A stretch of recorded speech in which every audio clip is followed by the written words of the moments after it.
Good afternoon, everyone.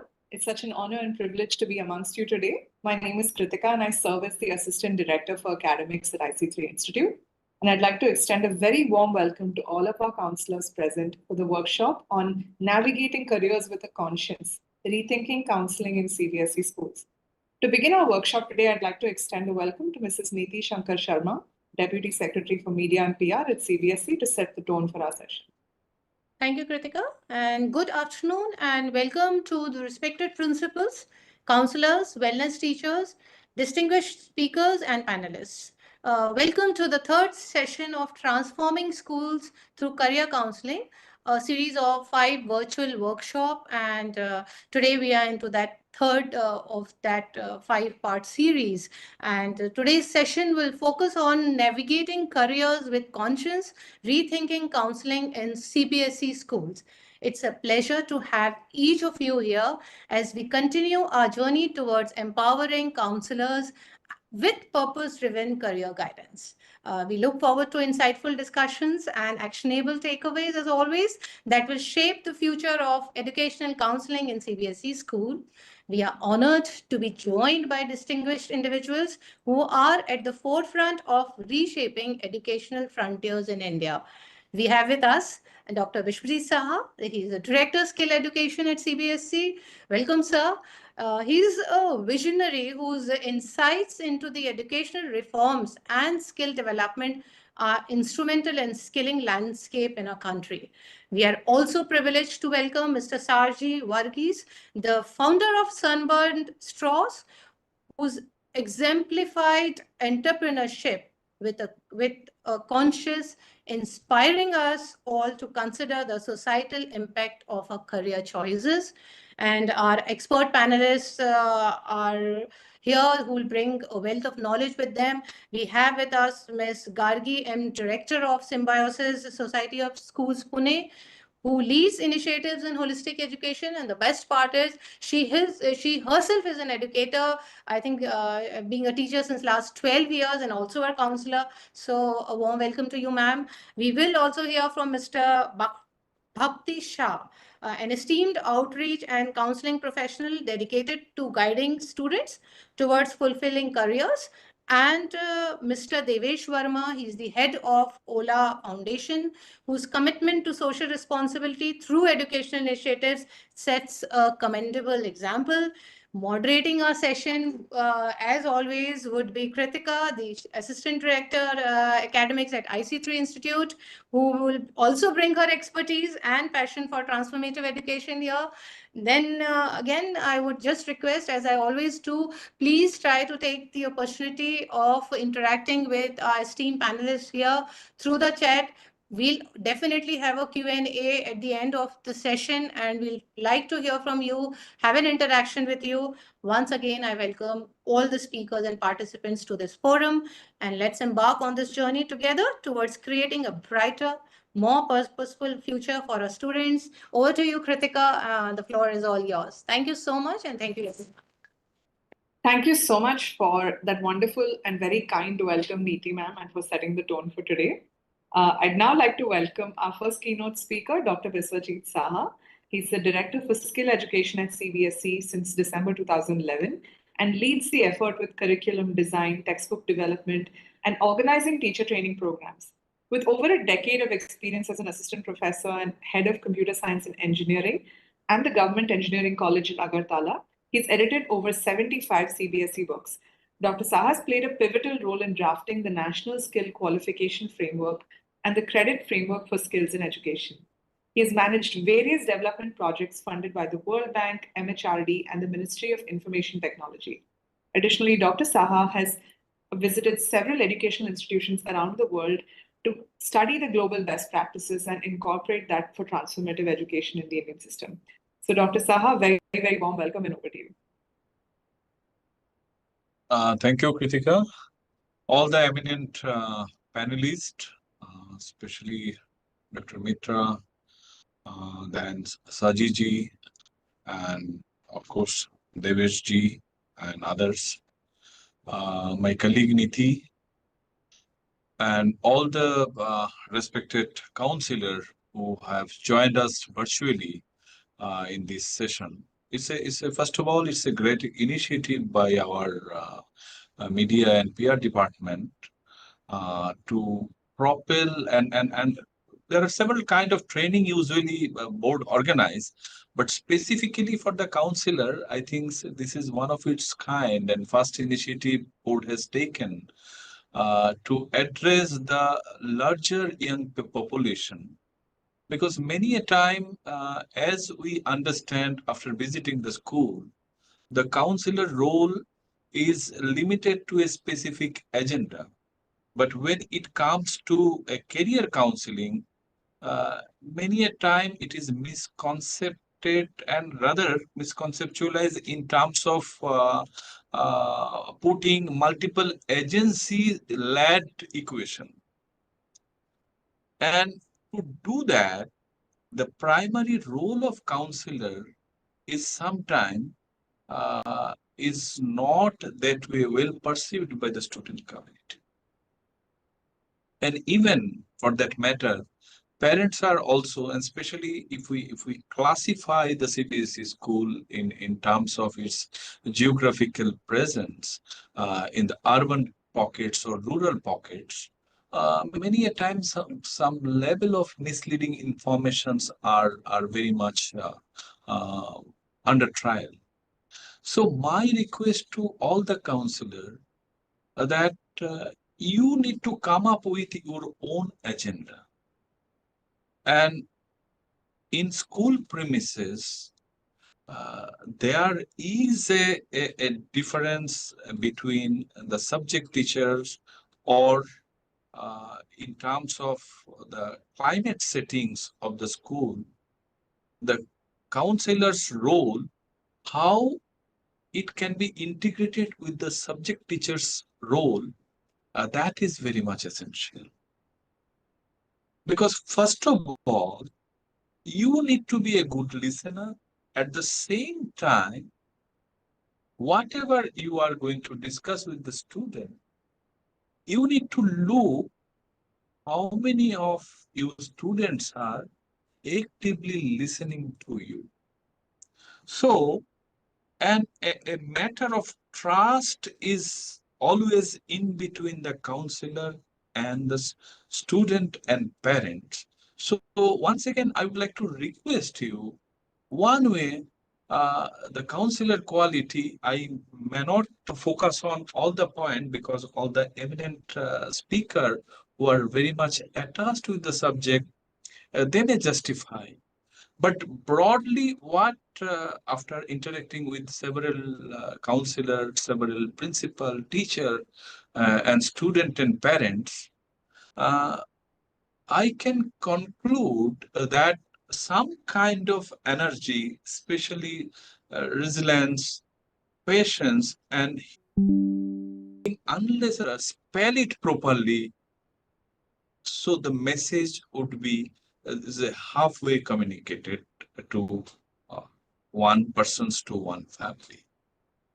So my request would be that in the school ecosystems, how you can develop a model of trust so that student can share their concern in terms of their career choice. Or rather, even if it is for many of the students, may not even going to come up with the baskets of career choice. Rather, how you can extract information related to their interest. That crucial information, when you are aware of, then you can guide. Or so-called counseling activities can be initiated. But for that also, the regular updation, especially with respect to the so-called technological interventions or economic development, cross-border terrorism, or even for that matter, how inter-country relationships. So one way we are focusing on global citizenship, other way the micro interventions with respect to individual country is foreign policy is a matter of concern for you. Maybe for time being, you can think why it is so required. Because you are dealing with the student, maybe for that matter, grade 9 to 12, who would be land up after UG or PG after 4 year or 6 year. So the overall perspective of economy in coming 10 years, how it is going to affect and impact the local community and global community, with that proper understanding, the education landscape can be designed for an individual student or individual family. Are you ready to do that? It's a huge challenge. At the same time, you are building a future of a nation. So this responsibility would be win-win situations for both you and on the other side of the coin, school or family. My last message before I conclude, that here, for any kind of counseling job, the relationship is very much important. As a counselor and all the eminent panelists, you have came across a report of Harvard University, which is the one of the longest study in many forums. I try to quote this repeatedly and intentionally. That is, for 75 years a longitudinal study, the outcome is very much interesting. Outcome, the first of all, how an individual be happy in life, or vis-a-vis the objective of the student and family at this stage while they are in school and college. They reported initially that everybody's dream would be how you can earn a huge money or get a good employment. So this kind of dream is there with every individual and every individual family. We are also not exception. But what matters is that relationships to be happy in life, which matters a lot. So as a part of career counselor, you also have to focus on how you can create a happy mind or happy child or happy future. Thank you very much. I think with these words, let me pause here. My other co-panelist and other keynote speaker will definitely going to give a lot of food for thought to you all, and we are here to interact with you later in Q&A session. Thank you. Thank you so much, Saha. Thank you so much, Dr. Saha. That was incredible. We really had an opportunity to learn how your belief systems, your ethos has shaped what the CBSE systems are today. Especially very grateful for how you've introduced, life skills curriculums as a mandated component in the CBSE schools and made it a part of the core timetable, so that the systemic effort that you're talking about is happening as live transformation in schools. And I'm sure we're going to experience the impact of this over a couple of years, and as we see our students graduate and become employable, happy, thriving citizens. So thank you so much for laying the foundation for all of this transformation to happen, and for leaving us with the deep insight about not just the academic or technical parts of what a counselor needs to know, but also how much we need to prepare ourselves to be empathetic, kind, present listeners to transform the lives of our students. So very grateful to you for setting the tone with that. And thank you so much for joining us today. I hope you'll be with us for the session too, but very, very grateful to have your presence, sir. So now, as we continue, I would like to start a short context-setting presentation to give us an insight into how we are redefining the approach to career counseling, and especially when we talk about careers with a conscience. So just give me one moment. I'm bringing my presentation up. Okay. So one of the things that Dr. Saha had also talked to us about today was about redefining or reimagining the approach to career counseling.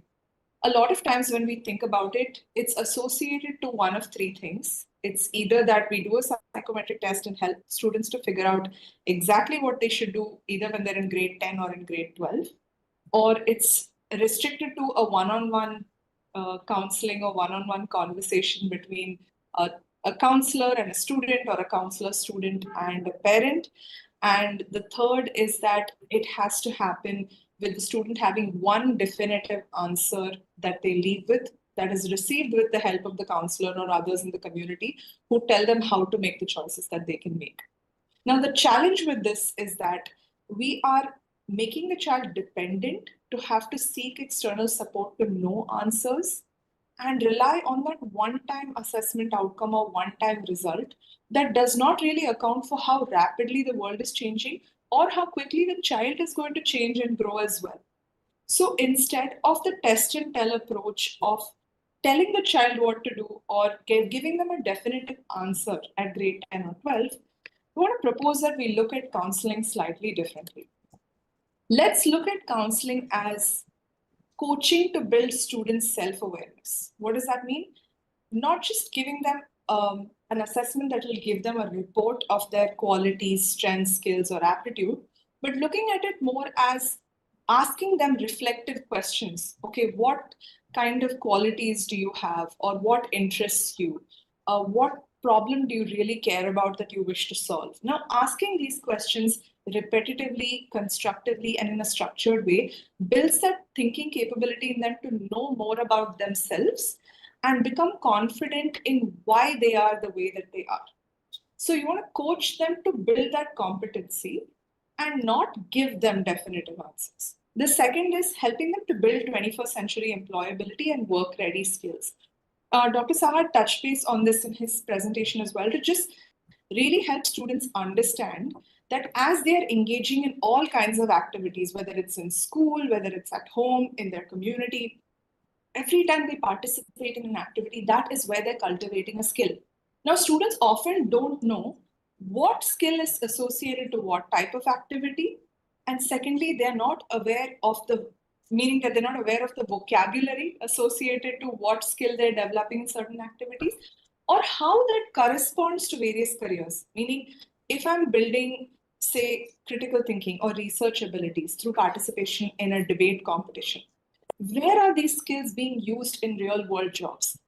That correlation is not something that's automatically taught through our curriculum. So it's going to be really critical to help students to build that bridge, that thread of understanding, so they understand how skills are developed and how skills will be used in the future.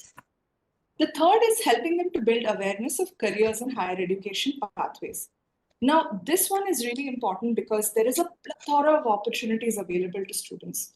A study showed that students are not aware of more than 7 to 9 options, but realistically, with the number of possibilities accessible to them today, we need to have a structured approach to giving them exposure to these options and helping them to understand how to refer to updated information or new information about careers in the world of work.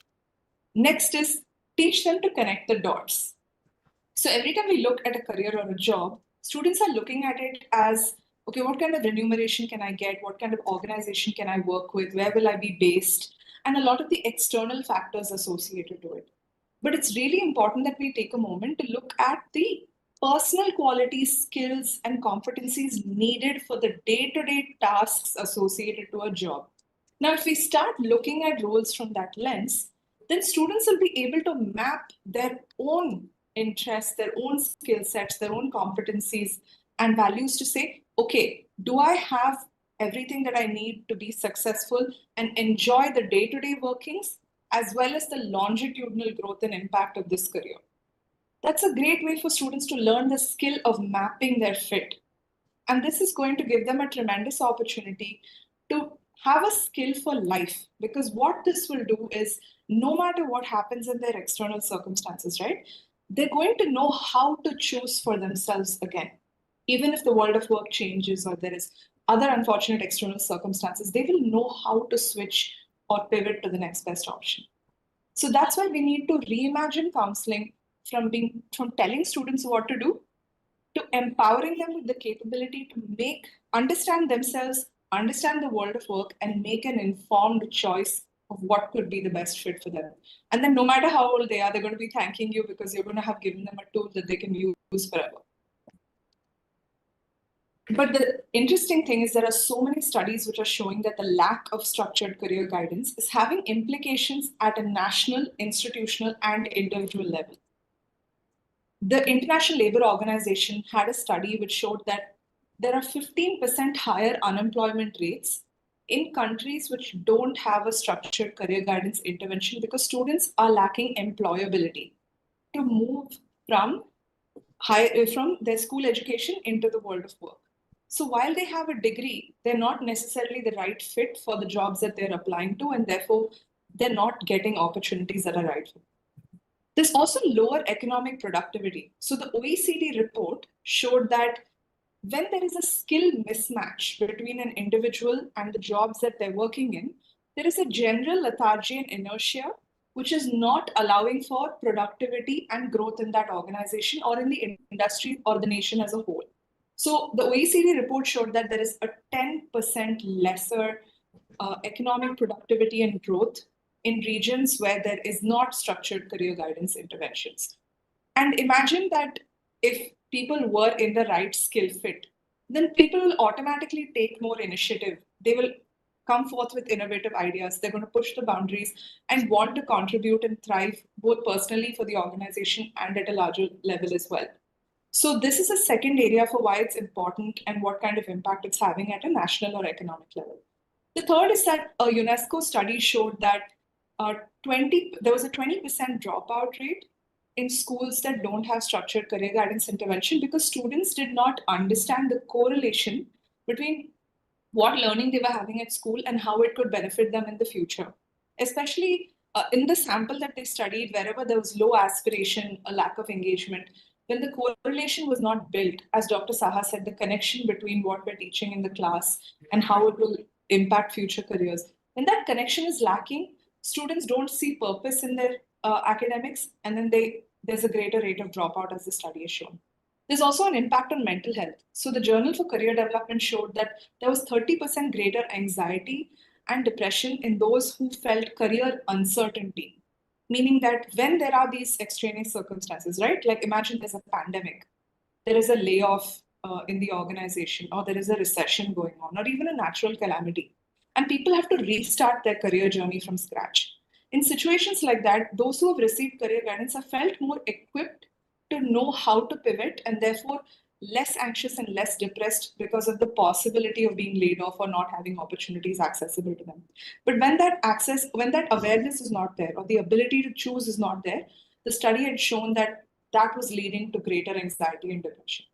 And lastly, in the Brookings Institute study, they showed that there was a 20% reduction in lifetime earnings, meaning the potential income that somebody could have had if they were working in the right fit career from the beginning would have meant that they are thriving based on their skill set, having faster growth, faster opportunities for higher pay. But because they're in that wrong fit from the beginning, the time lapse before they can find the right path for themselves means that they lost 20% potential income that they could have earned in their lifetime earnings. So these are some examples of national, institutional, and individual studies that have been done to show what is the impact of not having structured career guidance interventions in place. In India, if you look at it right now, there's a dearth of 15 lakh counselors that are required to support more than 320 million students. And therefore, this cannot be an individual task. And this is something that Dr. Saha touched base on. It has to be a school level, teacher level effort, or an administrator, school educator, leader. Everyone has to be involved in making this a transformative systemic effort. Right? So one example is how do we use our classrooms to build a connection between the concept or chapter we are teaching and how it is applied into careers in the world of work. So that next time the child is not asking, okay, ma'am, where am I going to use algebra in my future? Or what is the point of studying photosynthesis in biology? There's going to be a much deeper appreciation and understanding of how these concepts are applied in careers. If the child who's playing video games at home knew that algebra was the foundation of coding used in video games, there's going to be a greater appreciation and interest for what they're learning. Secondly, we talked about this briefly before, but if we can look at how extracurriculars are helping students to build skills and personal qualities, give them the opportunity to learn that vocabulary, and then have the confidence to say, okay, when I participate in these activities, these are the skills I'm learning.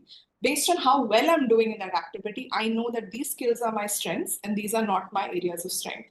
So that level of self-awareness also lends to a lot of self-confidence and self-awareness that will be the foundation for students to make informed choices in their future. Even something like community service, choosing the right project to work on, knowing which projects to choose, helps them to know what my values are, what I really feel strongly about. And the counselor is going to be the person who is central to this, who's the thread that helps them connect all of these dots. What are you learning in your class? What are you learning through these activities? What are you learning through community service? And helping them put that together in a structured and comprehensive way so that they're equipped to know themselves and make that informed choice we'd like them to make. And the best part is once we do integrate these interventions in our school, we have seen through the study at the IC3 Institute that there's been remarkable outcomes. One is we have seen improved academic engagement and performance in the classroom. We've seen students building future-ready skills. The school having transformations in systems and pedagogies, meaning how they are teaching the subjects that they're teaching in classes. We've had someone do a lesson plan which has a compulsory component of that career linked to the chapter or skills linked to that chapter. And then we've had a study on improved mental health and well-being linked to career counseling. I'm just going to show you some quick stats in a moment, but before that, I just wanted to give you a highlight. We've also seen how it empowers schools from marginalized communities, where, especially in communities where the primary occupation was agriculture or running a mom and pop store, students from that village who had never left before for the first time did counseling interventions and chose to go to a technical and vocational college or choose pharmaceutical industries to pursue it for the first time. And those are breakthroughs that are happening at a very foundational levels in various communities. And also there's improved awareness of roles in sustainable development goals. This is going to be a very critical theme today, and I'm going to talk about it as I conclude this, but here's a quick overview of the stats. As far as the impact of academic engagement goes, we saw 68% of students reported greater interest in their understanding of academic learning as soon as we made this connection between careers and classroom learning. The second is 53% of the students reported that it improved their academic performance because when they understood why they're studying what they're studying, there was a greater interest or effort and focus in their academic work, and that translated into an improvement in their scores as well. There was also building employability skills. So they were understanding the skills required for both soft skills and technical skills that are required for a career pathway. And they knew the subjects that they would be requiring to pursue a certain career pathway. Now, this is developed through self-directed research, not with somebody teaching them how to do it or telling them how to do it, but the integration of these counseling interventions in the school has helped them to build these skills. There's also a 41% increase in them identifying companies that work in a particular industry or sector or understanding the relevant requirements for various undergraduate programs. All of this coming through self-directed research. We also did a quick study of how this impacted their self-awareness and mental health. And we saw that 64% of students reported increased self-confidence and 61% of them reported greater self-awareness of their own personal strengths, qualities, interests, and values. And finally, this is one of the quotes I really like from one of the girls who's a student in Tata Kem DAV Public School in Midhapur, Gujarat. She said it helped her to identify negative or illogical thinking patterns and overcome feelings of hopelessness and helplessness. So what we saw in that Journal of Career Development study, we saw as a live example of a student experiencing that alleviation of stress and anxiety by having greater understanding of the possibilities that are accessible to her and her innate potential to be able to pursue those opportunities as well. And I'm just going to skip to the last component because I want to spend a minute on this. When we do these counseling initiatives, we really encourage them to think about how are your career choices also creating a positive social impact in the world? Or how is it advancing the goals of one of the sustainable development goals, that are the 17 SDGs that are laid out? And 60% of the students said they had a greater understanding of how their own career choice will play an important role in advancing an SDG. And this is so, so important because I think today career decision making has to be far beyond what is going to be right for me, but also how we can be conscientious citizens that contribute meaningfully and create positive social impact in society. And our esteemed speakers who are going to follow today are going to be sharing more about this. But I'd like to pause here. Thank you all so much for listening through the context setting. And I'm now going to take a moment to introduce our very eminent second keynote speaker of the day. He's going to be sharing a lot of insight on how we can build purpose in students and how it's translated into an incredibly successful business story as well. So I'd like to now welcome Mr. Saji Varghese. He is the founder of Sunbird Straws, which is an innovative startup that produces biodegradable drinking straws from fallen coconut leaves. He's an associate professor of English at Christ University in Bangalore and discovered the potential of coconut leaves for making straws during a morning walk in 2017. His invention aims to reduce plastic waste and provide employment opportunities for rural women in India. His company has received significant recognition, including the Shrestha Udyami Guru Puraskar in 2020 from the Entrepreneurship Development Institute of India and the Best Innovation for Social Impact Award at the Climate Launchpad Award in the Netherlands. Sunbird Straws has sold over 20 million straws globally and aims to expand its manufacturing operations internationally to further reduce its carbon footprint and create more employment opportunities. So, Mr. Saji Varghese, over to you.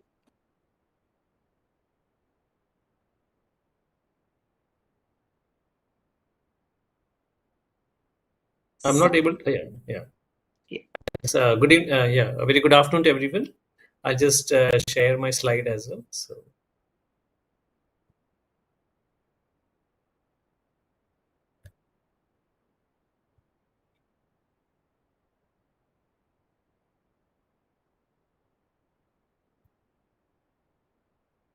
is the screen visible? Yes, sir. Yeah. Okay. Yeah. So, very good afternoon, and thank you, Kritika, for that introduction. But I would like to also set the context, considering the talk that I am delivering today. My claim to be here would not just be as a founder of Sunbird Straws, but I started my career in a CBSE school, and I used to be teaching middle school and also later 10th standard for around 3 years. And after that, I started my career in the college. But then what sets the context here, I was listening to the eminent speaker earlier and also to Kritika right now. So uh, there is a lot of emphasis today on how we as individuals, as citizens, we are actually global citizens, and we cannot think in silos. We have to think in a much larger context, and that is where we really need to rethink education, and we need to rethink counseling. And I, as an English teacher, I also had to think more critically about what would my career mean. I thought I would be teaching for another 15-20 years, and we will be meeting hundreds of students day in and day out in different semesters. That's where I wanted to make more meaning as an individual, as a teacher in a classroom. And the same goes with our students who are very aspirational, and that's where I took this detour to the path of innovations. And the whole objective of this innovation was not just about building a startup or making a product. It goes a little deeper, where you want to make more impact. And particularly in a country like India, where we have this large inequity, a major part of our population do not have access to even the basic amenities. And then there is this very small minority which has all the amenities of life. So this actually disturbed me. And also, when I started hearing stories about someone from Stanford would come and solve a problem in rural India, or very recently during one of the opportunities I got with regard to my innovation, I had this opportunity to go to Switzerland. I was speaking to this national from Switzerland, who said he's trying to make machines to make aloo parathas. So that really got me thinking about we the major chunk of our student community is actually focused on a very narrow spectrum of accomplishment and making, for instance, we know all the chaos that is happening in NEET, right? It's because everyone is just perfosed into a particular narrow spectrum of accomplishment, as if there is nothing else beyond and other than that. So that's where I spoke to our vice chancellor and I said I want to do something in the area of design for social entrepreneurship, and that's how we run this platform called the Desi at Christ University. It's called Design and Innovation for Social Entrepreneurship, where students from multiple disciplines come together and we identify problems and see. Not everyone comes here with an aim of becoming an entrepreneur, but they try their hands at different things. Some might be working on supply chain, some might be working on just brand building strategy and all of that. So Desi is actually, and I always say life is a box of chocolates when it comes to innovations. You'll never know what those unexpected surprises will come back to you. Sajid sir, so sorry to interrupt, but your Yeah. video, your screen sharing is not visible. If you could please stop and reshare it Okay, again. okay, just a second. I'll just try again.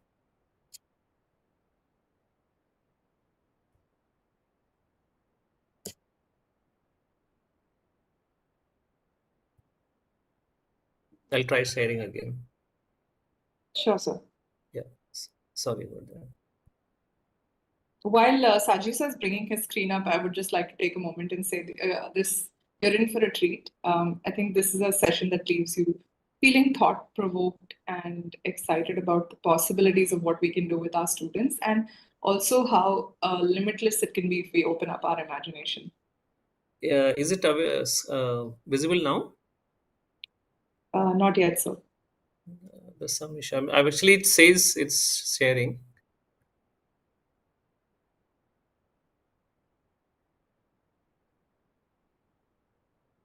Just a second. Earlier it was, right, when we were testing it out? Yes, sir. Window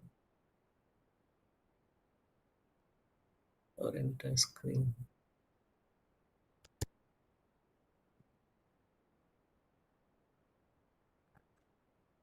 No? We'll just give it a moment, sir. I think it's going to come up.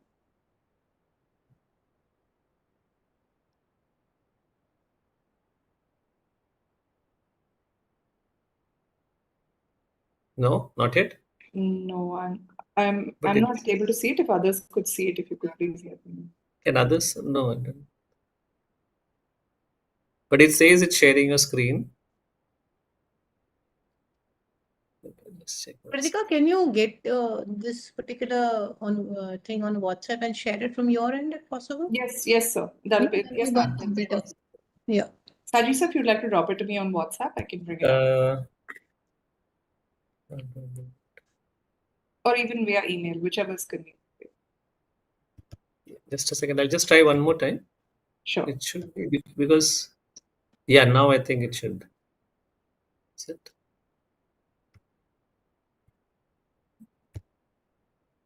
So your screen is coming up, but it's blank.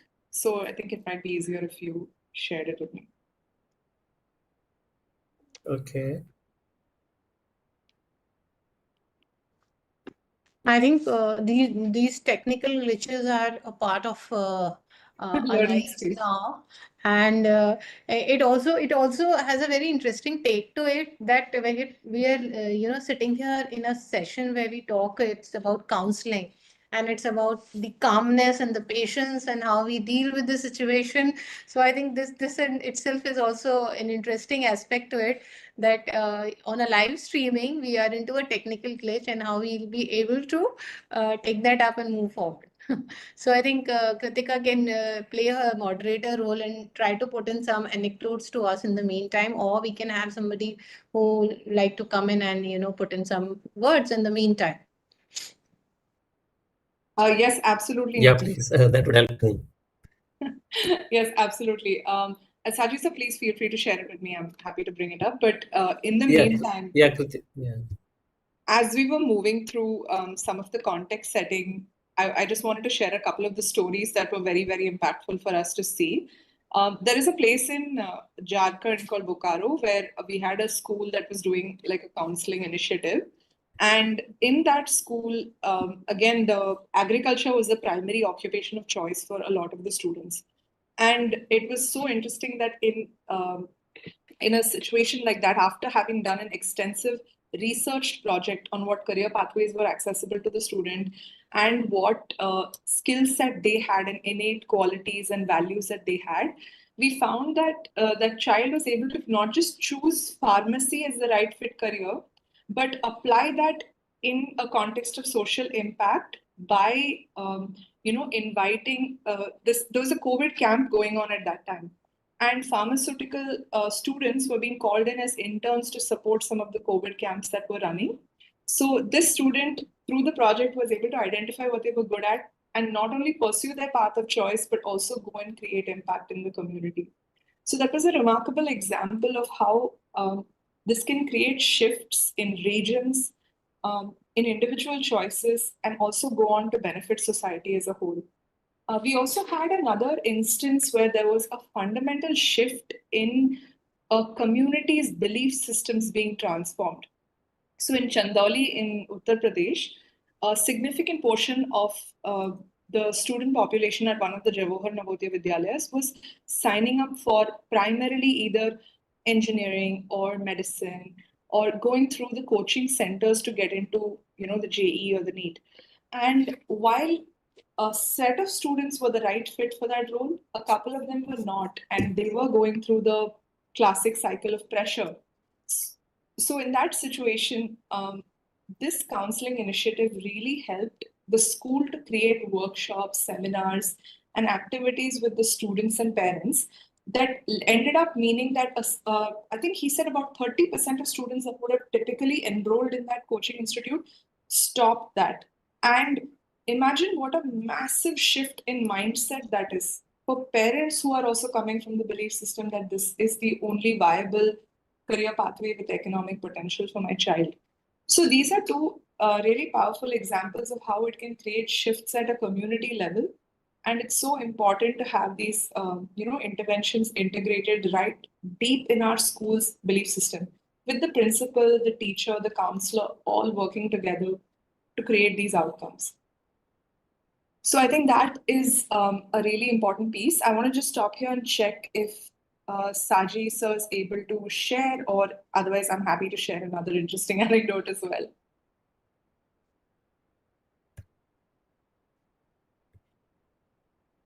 I just sent it, Kritika. I think it will take some time for it to reach you. It must have reached you, but downloading might take some time. Sure, sir. Would you like to just Yeah. start your address and I'll bring up the presentation in a moment? Yeah. But I need those slides anyways, so you can Yes, sir. continue with your. Yeah.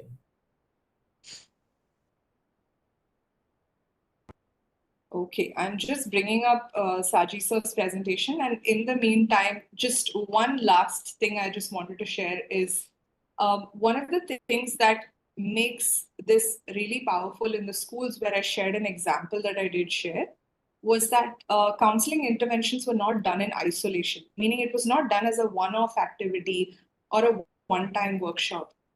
It was done as a structured, sequenced curriculum that helped the students to basically experience counseling from an early age in an age-appropriate and well-structured and transitional way. So there's a couple of activities that they can do in grades 6 and 7 that help them to build self-awareness. As they come into grade 8, they can understand the correlation between self-awareness, their choices, and careers in the world of work. As they progress to grade 9 and 10, they can get exposure into opportunities in the world of work and understand, get introduced to these options through industry talks, through career expos, visits to industries, all sorts of opportunities to build that career awareness and exposure. And then finally, when they come to grade 11 and 12, they can get exposure to higher education options and come into the decision-making mode of collectively harnessing their learning and experiences to make the right choice for them. So thinking about counseling as not a one-time activity, but as a curriculum-based intervention would also be something that is really helpful in setting the tone for how we can create transformation in our schools through counseling. Okay, with that, I have Saji sir's presentation ready and I'm just bringing it up right now. And over to you, Sajid sir. Okay. I had actually hidden a few slides because the duration was much shorter, but maybe you'll get the full presentation. We can skip a few of it so that we are within the time. Sure, sir. No worries. You can go ahead. I'm just bringing up the screen.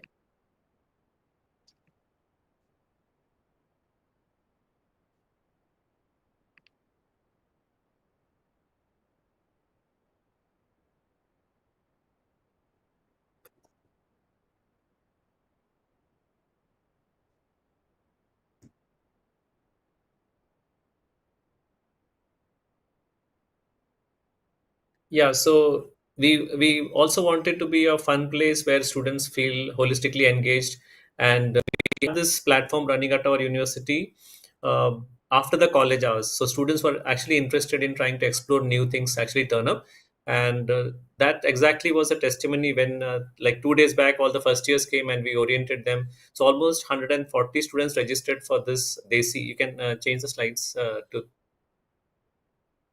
Yeah, so this is the platform that we run at our university. It's called Design and Innovation for Social Entrepreneurship.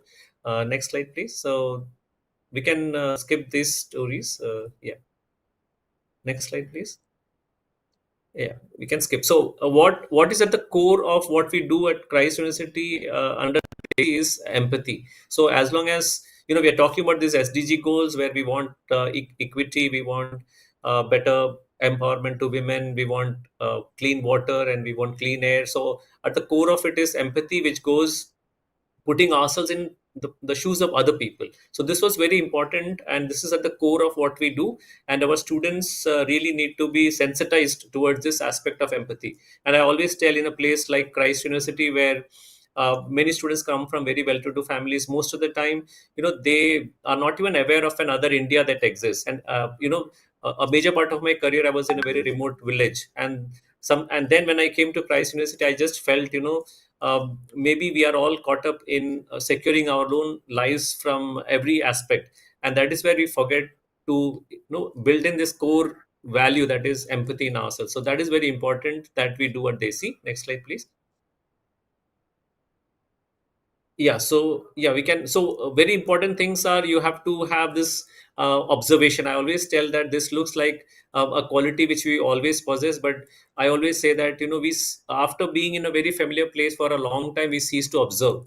So observation is very important in this entire journey of innovation. And next is that we need to also, yeah, next slide, please. Yeah, we also need to connect and combine. That's what I'll explain through a real example now. Next slide. Yeah, and then I always teach the students that we need to have this creative confidence, that is an appetite for failure. When you're trying to find something new, you are bound to fail. I would not use the word fail, but what is not working several times before we finally figure out what works. Will we be able to play this video, if we can? So this is an example of what we did at DESI initially. Now this person, of course, there will be a bit of a lag in the video. Now, when we students, we observed this person. He's a staff in our university, and he had been working here for past 9 years. And the lesson of observation, for instance. So he was marking the football field at that time. This is way back before the COVID.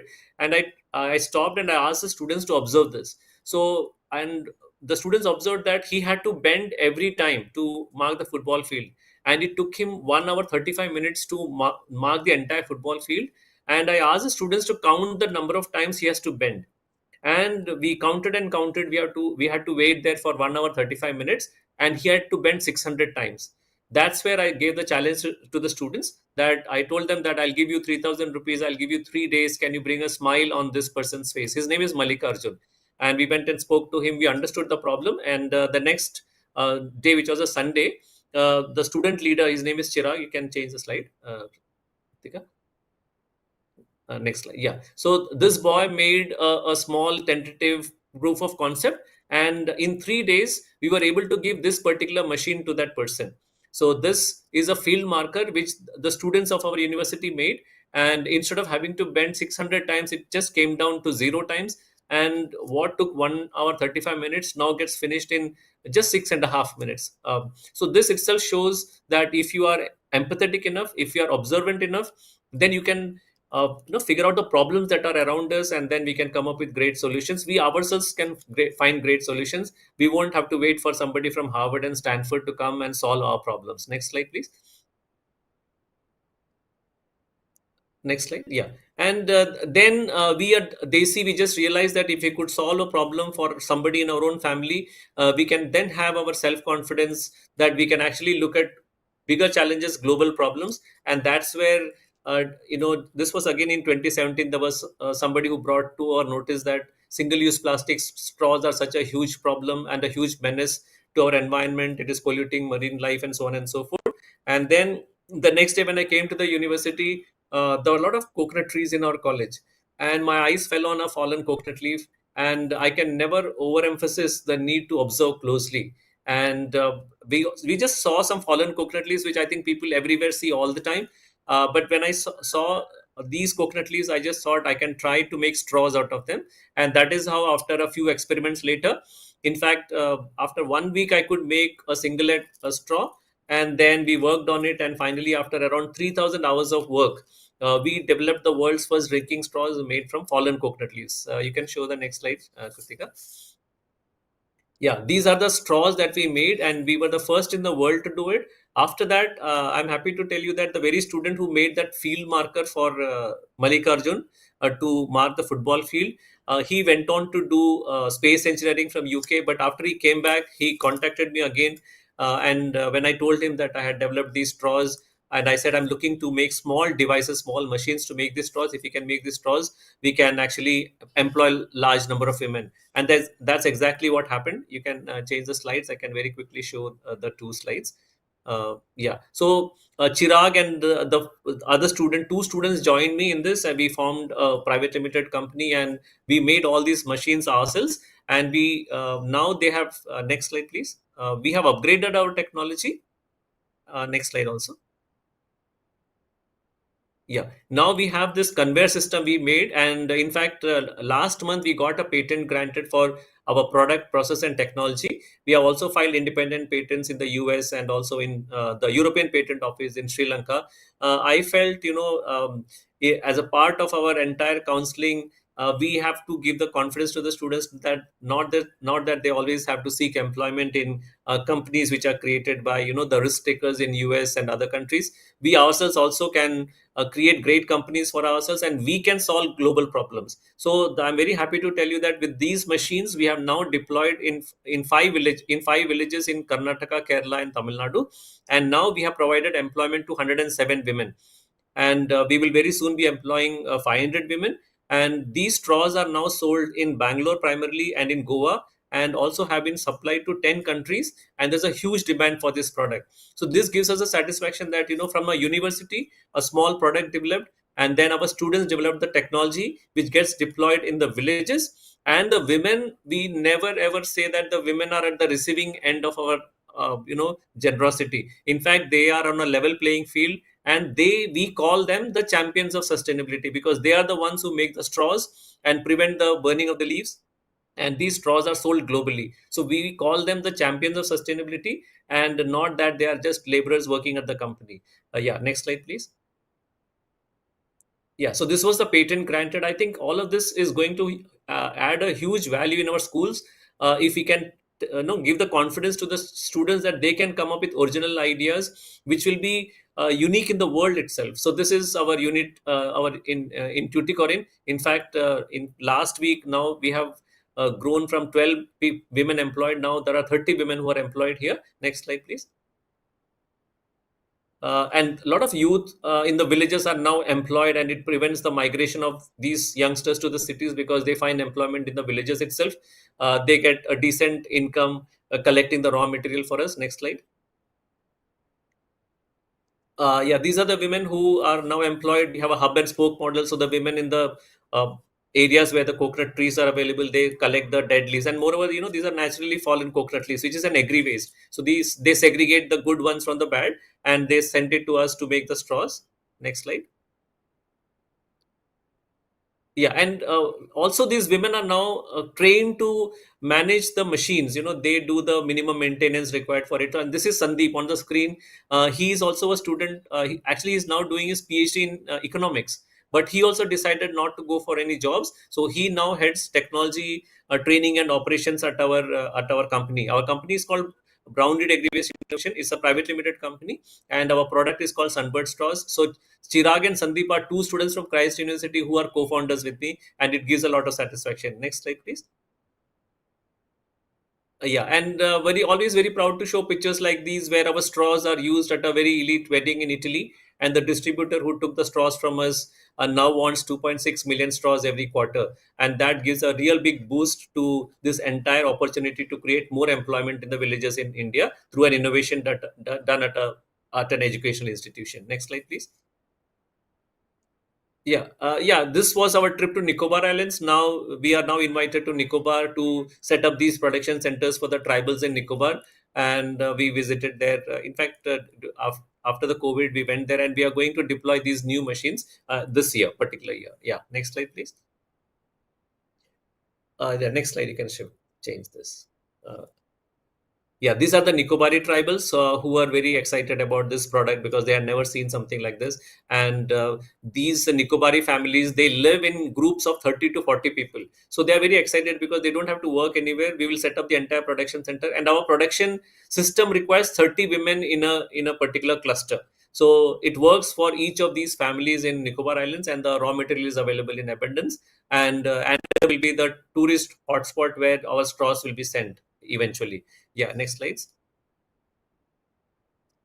You can skip this. Yeah, you can change this. Also, I'm very happy to show this. The letter which is written on the right of your screen. I want to and emphasize this because this is actually a letter from the University of Pennsylvania. So they had come to know about our product, and they wanted to keep our straws in their material resource library. So there is a very prestigious library at the University of Pennsylvania. It is the Fisher's Material Resource Library. So I'm very happy to tell you that our straws are now fully indexed and kept at a resource library in the University of Pennsylvania for them to study. So we don't always have to look west for great research to happen. It's time now that West looks at us also and our students for the remarkable research that we do in our own educational institutions. Yeah. So I wanted to talk about that. Yeah. Next slide, please. I just want to emphasize this as well. Now, Sandeep, who is actually an economics student, he was the one who developed these writing pens from coconut leaves. So it doesn't even matter which core domain you are from. You can be from any field, but if you have a strong intent, you can make a big difference. So Sandeep is the inventor of the world's first writing pens made from fallen coconut leaves. So an economics student. Yeah. Next slide, please. And then these are my proud moments when Chirag, who joined, in fact, Chirag, after he finished his space engineering from UK, he had a great job offer from Germany, but he refused that job offer and decided to be the head of innovations management. In fact, last month we have appointed him as the CEO of our company. So he's the CEO of our company, and he won the Youth Ecopreneur Award by the United Nations. So he was in Mongolia, he received this award, and it was a proud moment for all of us. Yeah, next slide, please. Yeah, and this was another award we won in the same month. This was in Switzerland, and after we won an award for our product, Chirag and Sandeep, they flew to Switzerland. It was a proud moment for a teacher and student to share the stage together on an international platform, and we won the Mass Challenge Switzerland Award. So this is what has given us a lot of visibility. Now we are getting huge demand from different countries. Yeah, next slide, please. Yeah, and again, very quickly, I want to show Kritika. Am I available? Can I be seen on the camera? Yes, yes, sir. So if you can see, this is a pandanus leaf. I just brought it again from our campus today. So this is a pandanus leaf on which I researched, and I could actually extract a thin, transparent cuticle from the leaf. Now this is again first in the world. This patent got published last month under PCT, that is a global patent. And from with this cuticle, I'm able to. You can change the slide. Yeah. This is the leaf which I brought. Next slide, please. Yeah, these are the straws that we make from the cuticle of this pandanus leaf as well, and these can stay in beverages for more than 100 hours. And the best part of it is you get lots of surprises. A dentist from Australia called us up, and he wanted to use these tubes for the dental procedures. They use plastic tubes to suction out saliva from the mouth during their surgeries, and they wanted to use biodegradable straws. So they have asked, so this was something which we did not anticipate. So the point I'm trying to make, the first point is that though I'm an English teacher, no one stops me from trying experiments in botany. And I could extract a cuticle, a very water resistant cuticle from the leaf of these pandanus leaves, and then without my expectation, we suddenly realize that there are new use cases for our product. So these are the kind of unexpected surprises which come when you launch into this unpredictable world, but an exciting world of innovations.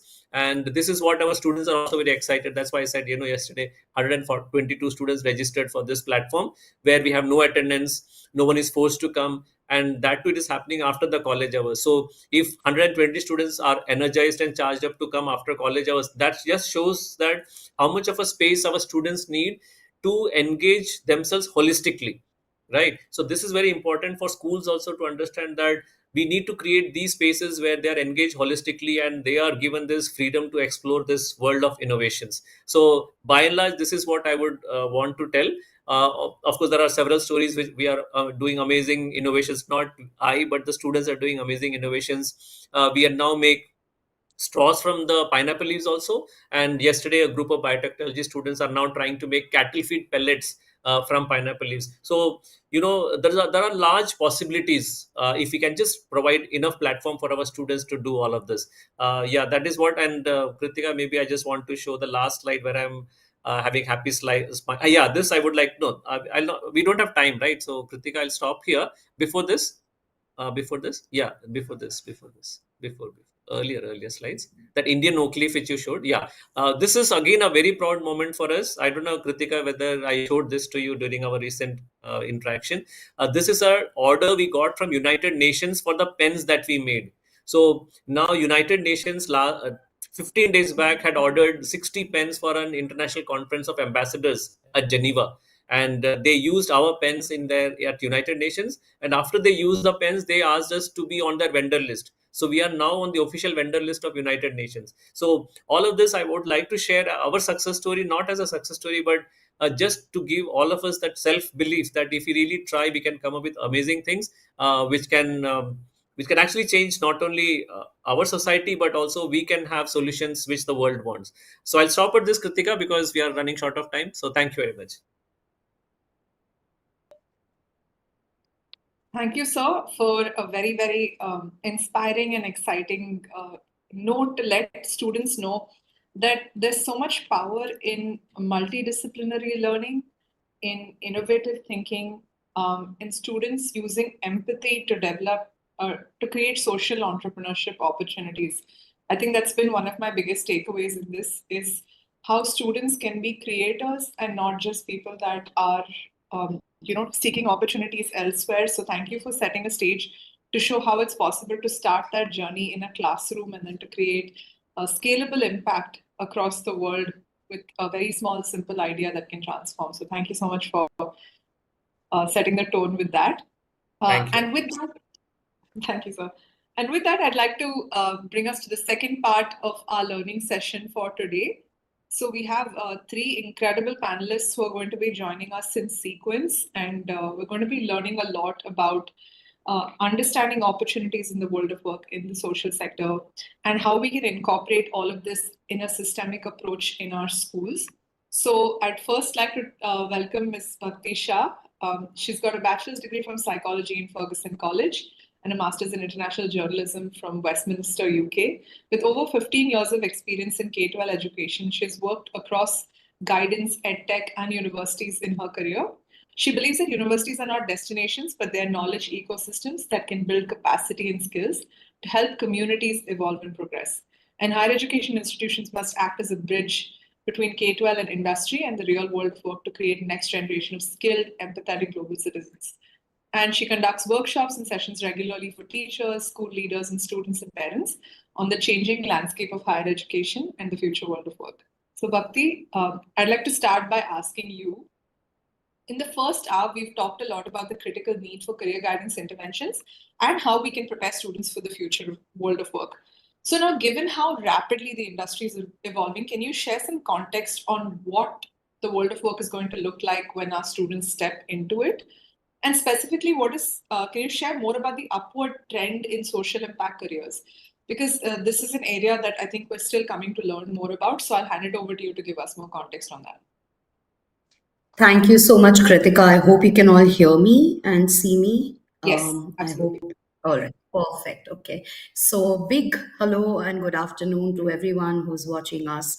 It's always a pleasure to collaborate with IC3 and some incredible learning opportunities for teachers, principals, and everyone in the space of education. So, thank you, Kritika, Ganesh, Neha, and everyone for this platform. I think when we started talking about this, and I know I'm very conscious of time, so we have 15 minutes and a lot of ground to cover. And seemingly your question is very simple, but you know that I have only a 16 slide answer to your question. So I think to understand what the future of work looks like, it's important to ask ourselves a fundamental question. Yeah, that is me when I had blonder hair. That's not me anymore. But I think to answer your question, Kritika, we have to first ask ourselves, and that's where I'd like to go on to the first slide, which is if you were to describe the world that you live in one word, what would it be? This is a question for everyone who's joining us. If you can put in your responses on the chat, someone is going to read them out. One word to describe the world we live in. According to you, what's that one word? And when you start seeing the responses, you will realize that obviously it's a mirror of how we look at the world that we live in and where we are heading. You know, while the responses come in, I also want to tell you that I have been doing this workshop or I have such interactions with students, with teachers, all age groups, basically. And it's very interesting that the one word that comes up the most is unpredictable. I don't know what our responses are saying right now on YouTube or wherever it is that we're collecting the responses. We see, Kritika, do we? Yeah, we see a couple of responses are VUCA, thriving, beautiful, honesty, changing, peaceful, roller coaster with a hyphen. Yes. And beautiful, changing, miracle. Yeah, these are some of the responses. Yeah, absolutely. And it's so, I think it's very much in trend with what I have seen in most of my workshops. There are extreme responses. There are people who have an extremely positive thing to say, which is great. The world is beautiful. It's miraculous. It's a wondrous place. But then there's also equally the uncertainty that we're always surrounded by. Did we know that the pandemic was going to hit us, our civilization in our time and change our lives upside down completely? We didn't know that, and it happened, right? So the world has become unpredictable. Technology is advancing at a speed that we cannot absolutely wrap our heads around. We had no idea about a year ago or even 8 months ago what ChatGPT or OpenAI was. And here we are now. It has changed so much in our world. With that being said, and we can go on to the next slide. With that being said, when you don't know what the world is going to be like, how are you going to prepare for it? So if you can move on to the next slide, Shalaka. Thank you. So if you don't know what the world is going to be like, how do you prepare for it? And in one word, the answer is skills. And I'll tell you why. It's not just something that is a buzzword, skill building or focus on skill development, skills over degrees. In my career, in my experience, the conversation around skills is unprecedented. It's at an unprecedented all-time high in the world that we live in right now. If you look at your screen, you will see some very interesting facts from the World Economic Forum's Future of Jobs report. And this is a report that is released every year in May. And this report is from May 23. And the World Economic Forum is the world's foremost body on policy and decision making, and it advises governments and organizations and industry. It's a very, very powerful body. Okay, it's a global body. It's a policy think tank. And the World Economic Forum releases this report every year. And this year it was a 257-page report. I read it cover to cover because it's an area of my interest and it's also something to do with what I do generally in life. And for the first time in the history of this report, the World Economic Forum actually featured an entire section on skills. Okay, they've never done that before. This was the first time ever that there was an entire section on skills. And 800 companies were surveyed for this report. These 800 companies employ over 11 million individuals worldwide, and they cover every economy and every territory that you can imagine. So this is as globally representative as it gets. And based on the survey report, the World Economic Forum actually came out with a list of the top 50, 75 skills that these 800 companies value the most in their future workforce. Okay, that's why, remember what I said, if the future is unpredictable, the only thing you can really bank on is not really your degree, but it's the skills. Okay, now connecting skills to the fact that this is the first time ever the World Economic Forum has come up with a set of skills that these employers are looking for in their future workforce, which is essentially your students. If we move to the next slide, you will see that these are some of the top skills that the World Economic Forum has, kind of garnered from the survey that they put out there. Some of these skills are familiar, okay? I'm guessing most of us have heard of, of course, tech literacy, leadership, creative thinking. There's a lot of hoo-ha about creative thinking, problem solving. These are skills that transcend ages, and rightly so. But there are certain skills here which are brand new and they don't necessarily mean what you think they mean. I don't have the time to get into great detail, so I'll pick maybe one or two skills here to tell you what I mean. If you look at the skill here called social influence, okay, when I ask people what they think social influence as a skill is, a lot of them say the ability to influence people around you, right? Or the ability to impact people around you. Rightly so. But don't forget, the world we live in is completely online to a large extent. So in this context, employers are actually talking about social skills in the digital world. They're not talking about interpersonal social skills. Employers increasingly value those who have strong social media networking skills. And this might seem far-fetched to you, but it's a fact. Because a brand can make a brand and a good brand rub-off can happen. So you can go and do more research about it in your own time. But I want to leave you with that thought. The other skill, which otherwise is considered a value, is integrity. A lot of us have grown up considering things like empathy, integrity as values, not skills. But now they are considered skills which can be cultivated, which can be honed. And anything that goes from a value to a skill clearly has some kind of a science that's been decoded behind it, where people think like this is a learnable thing. You can learn it, you can hone it. All right. With that, we'll move on to the next slide. So just think about these skills. Now, when I'm coming to the social impact careers in just a minute, but you have to understand the context that the world that we live in is changing. All right. And therefore, the kinds of jobs that are going to come up and the skills that are required are also very, very different. These are some of the careers which already exist, but they seem futuristic to us because we are still, I think, about 5 years behind in our understanding of what's actually going on the ground. And when I say we, I'm talking about school education or K-12 education, and I count myself in that as well, that it's hard to keep up with the extremely rapidly changing trends in jobs and industries. And so by the time we realize something is happening, it's already old news there, but it's new for us. So these jobs already exist. And look at these jobs: organ creator, algorithm bias auditor, all right, human machine teaming manager, neuromorphic hardware engineer. And if you Google each one of these careers, they are mind blowing. They are absolutely mind blowing. And they are not science fiction. Okay, everyone's heard of Tony Stark, Iron Man.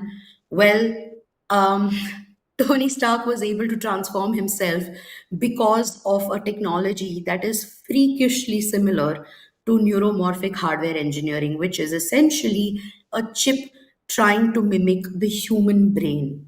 Okay, and all those years ago when it came out, we were like, oh, this is science fiction, it's fantasy. No, this is now a reality. This technology exists. There's a lot of other technology that exists which has not hit the common masses, but it's there, right? And it's changing the way the world works. But as the world progresses and as we make more tech advancements, the one thing that every one of us realizes is the more technology that we discover and invent, the more need there is for human connection. Okay? The more need there is for us to question and evaluate what is human and what is machine. And so their value systems of the world that we live in are changing very, very rapidly. If we go on to the next slide, I'll be able to tell you that careers with a conscience, okay, in the next 5 or 7 minutes, maybe I have 10. Careers with a conscience, if you see the tagline when I was creating this slide, I was like, the myths, the realities, and everything in between is what I'm going to try to cover in the next 10 minutes and hopefully leave you with enough food for thought to seriously go back and do your own research and change your mind perhaps. So what are careers with a conscience? We can move on to the next slide. Essentially, careers with a conscience, they are, those where your individual, skills, where an individual puts their skills and strength to work in a way that is aligned with purpose. Okay. And it contributes to solving some social challenge, whether it is by mitigating negative impact, which is doing less harm, reducing harm, or by doing more good. If it sounds complicated, let me make it very, very simple. A social impact career or a career with a conscience is something that aligns your own higher purpose and your own ethos as an individual with something that is going to have a positive impact on the society around you or reduce some negative impact of the society around you. All right. I hope that's not too complicated. Now, when we think of careers with social impact, we are very conditioned because in popular culture, in movies, you will see that, oh, koi jhola leke ghum raha hai. If they are from an NGO, there's this stereotypical image that we have that they have to be dressed a certain way, they have to talk a certain way, they're very minimalistic. And while it might be true, because a lot of people who work in social impact sectors are committed to the environment, they're committed to sustainability, they're committed to the larger good, they might adopt those principles in their own lives, and that's why they may dress differently. But the fact is that that's not the whole story. Okay, the key features of a social impact career, or when you look at a career, how do you spot whether it's going to have any social impact or not? And nobody tells you that, oh, by the way, this is a social impact career. Every career has social impact. Every career does, right? So when you're talking about social impact, you can't say, yes, every career has a social impact, so every career is a social impact career. No. Every career has a social impact, but not every career is a social impact career. There is a difference. So how do you spot those?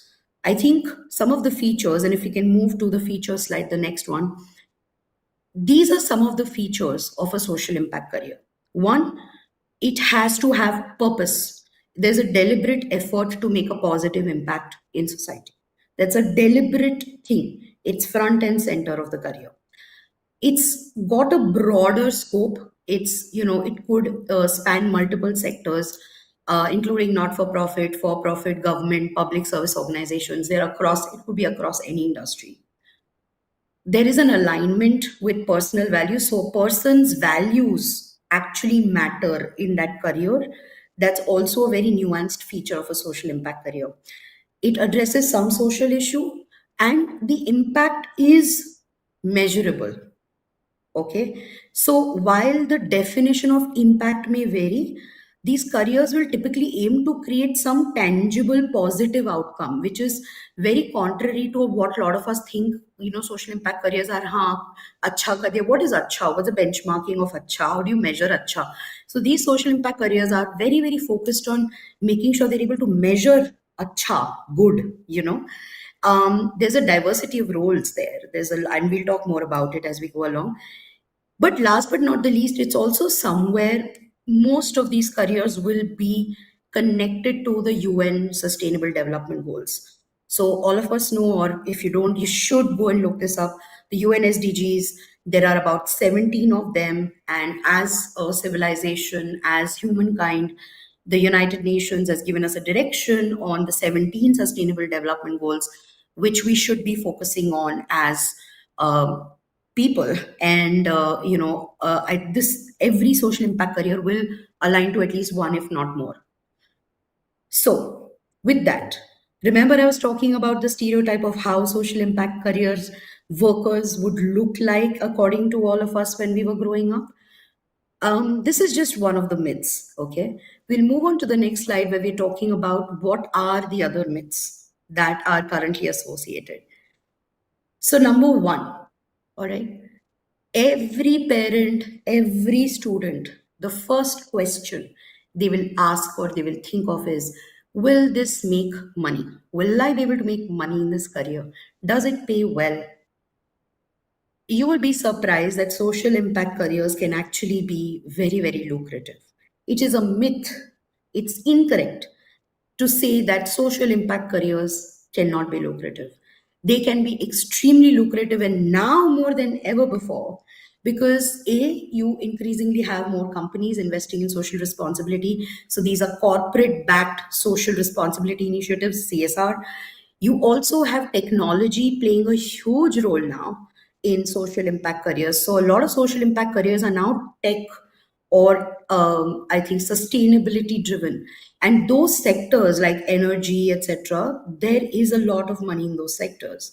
They're looking for social impact professionals. The second myth is that they are easy and they are fun. No career is easy and fun. It could be fun though, because if you love something, they say that if you love what you do, you'll never work another day in your life. So sure enough, if you want to make social impact and you're passionate about it, a student is passionate about it, about positive impact, they will enjoy their work. And there's nothing wrong with that. In fact, you should enjoy what you do, but they're not easy. No career is easy. Okay. There's a lot of emotional resilience. There's a lot of professionalism. It's like any other career. Social impact careers are, say, only for large companies. That's another myth. That's not true. There are all kinds of organizations, all sizes of organizations, and all kinds of industries that can create and that are creating roles in social impact. One of the last things that I really want to talk about is social care or social impact work is a low-skilled profession. Like any job in the space is low-skilled. That's not true. They often think that, oh, if you are a BA graduate, then you should get into social impact. No, I'm sorry. Social impact work is extremely complex, requires a lot of skills, depends on what you're doing, but they are not low-skilled professions at all. All right. So moving on to the next slide, I'm just going to have a sip of water. Moving on to the next slide. So I don't know, I can't see. Yes. Can we move on to the next slide?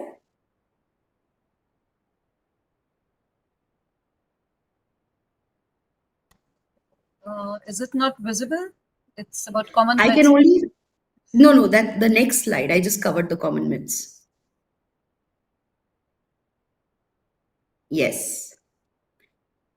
So one of the things that I also want to talk to you about before we get into the details of, what are the social impact careers, I think there is one myth that all social impact careers are in the space of not for profit, but that's not true. Okay. Your social impact careers across environment, data, technology. So these, what you see on your screen right now, are actually careers that exist right now in social impact. And if you do your research, I did my research on how much money do some of these make, and these are global salary levels, right? They're pretty well paying careers. So an environmental data analyst, for example, that person has to analyze environmental data to address like pollution, climate change, and other environmental factors. A renewable energy engineer, and look at this is all tech, this is engineering. A renewable energy engineer, they design and they maintain renewable energy systems. Now these are social impact careers. Then you can actually be an engineer but have a social impact career. Then impact assessment, essentially you are evaluating and improving social and environmental impact of organizations. So you're doing audits, you're looking at how much social impact do organizations or companies have. That's called impact assessment. And then of course CSR, which is the most commonly heard of, corporate social responsibility, where large organizations and corporations have set up their foundations that either work in education, healthcare, whatever area they choose, and they make a difference in those spaces, right? So these careers already exist.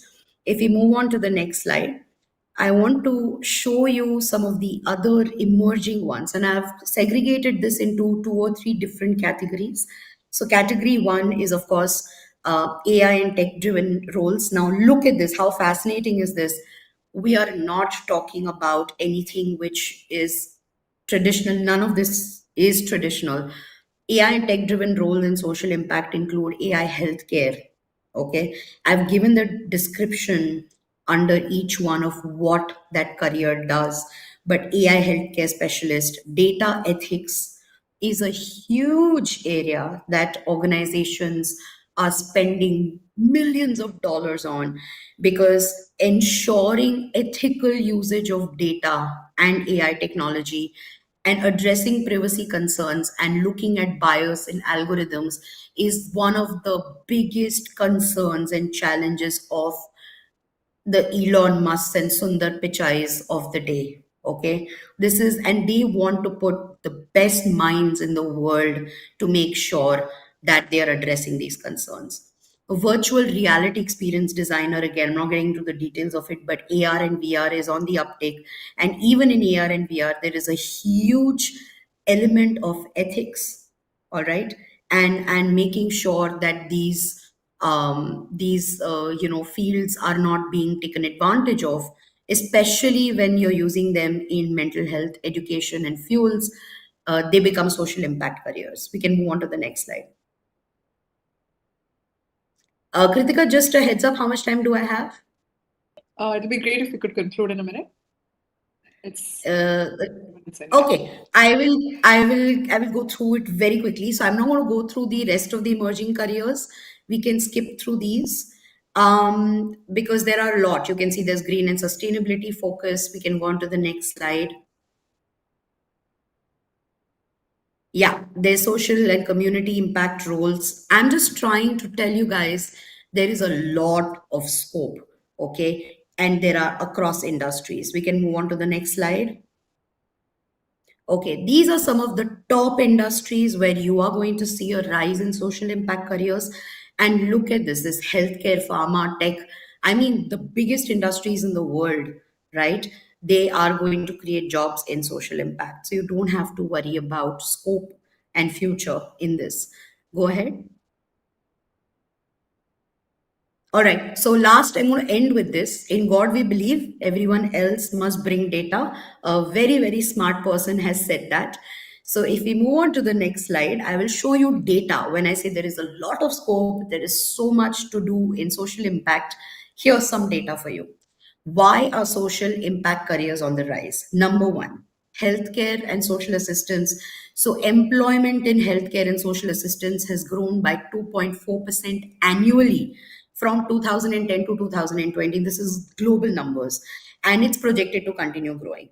Then renewable energy, okay? Clean energy investments, which is non-fuel energy, investment in this sector has grown by 40%.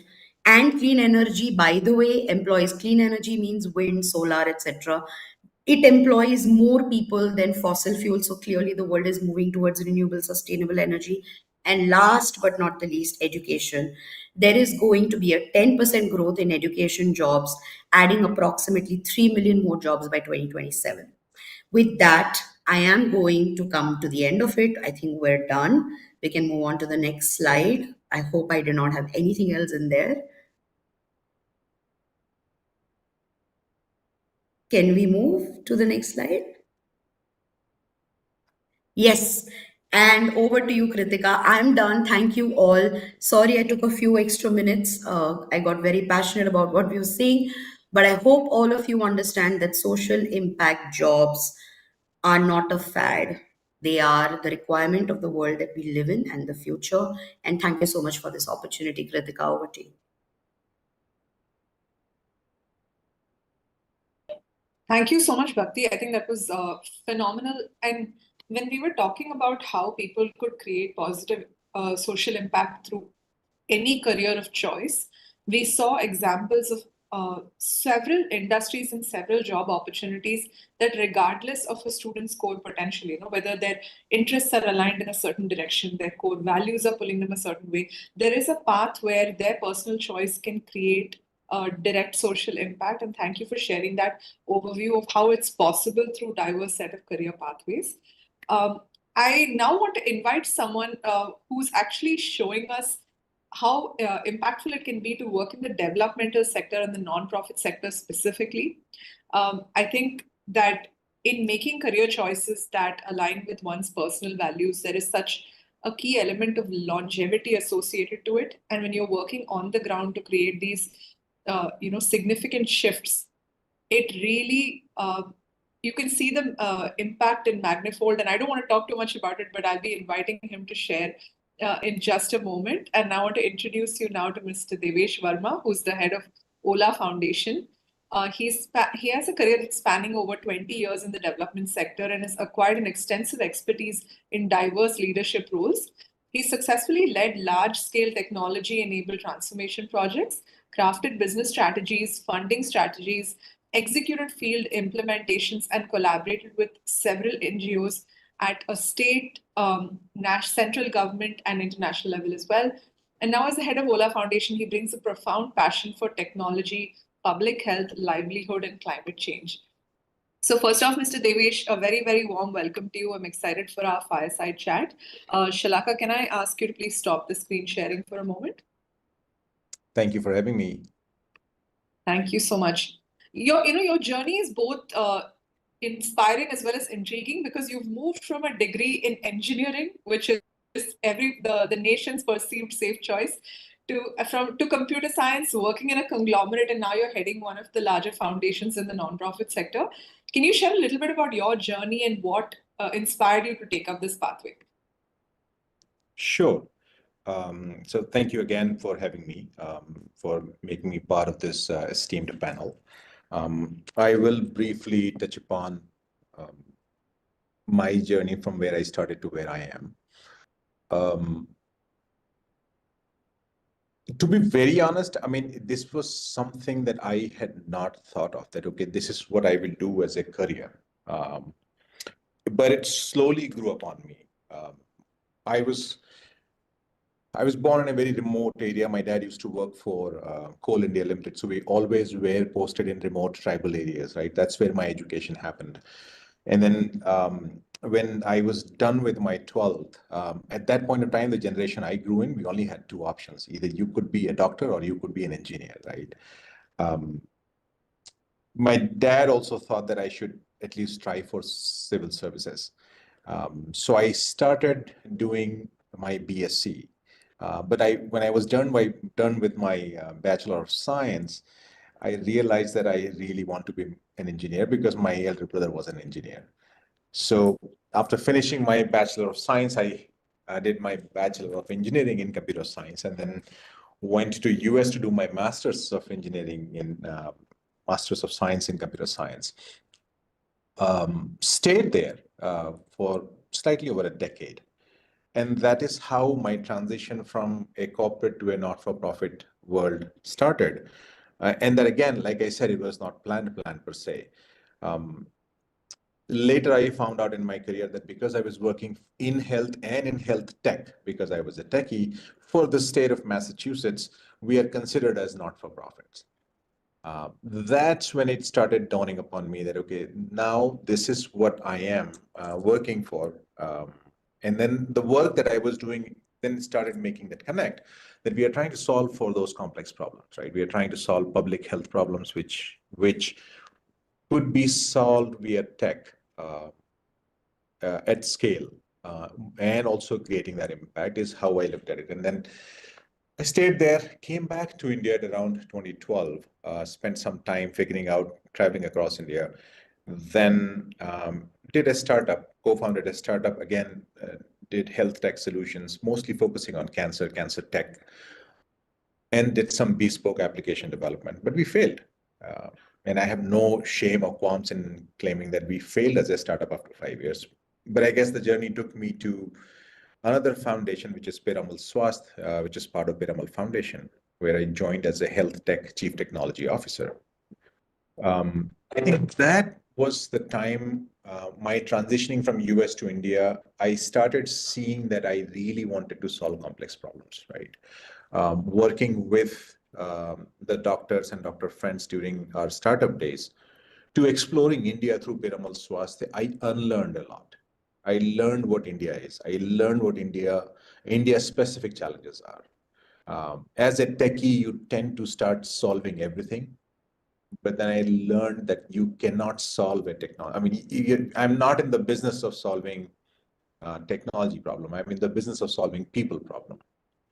So that became sort of my purpose while traveling extensively across India, that we have to solve for these. We have to stop the mothers from dying. We have to stop infants from dying. We have to figure out a way to do changes in, women sort of improving and not every 60% of the women not being anemic. What are those systems we need to build where technology can help us?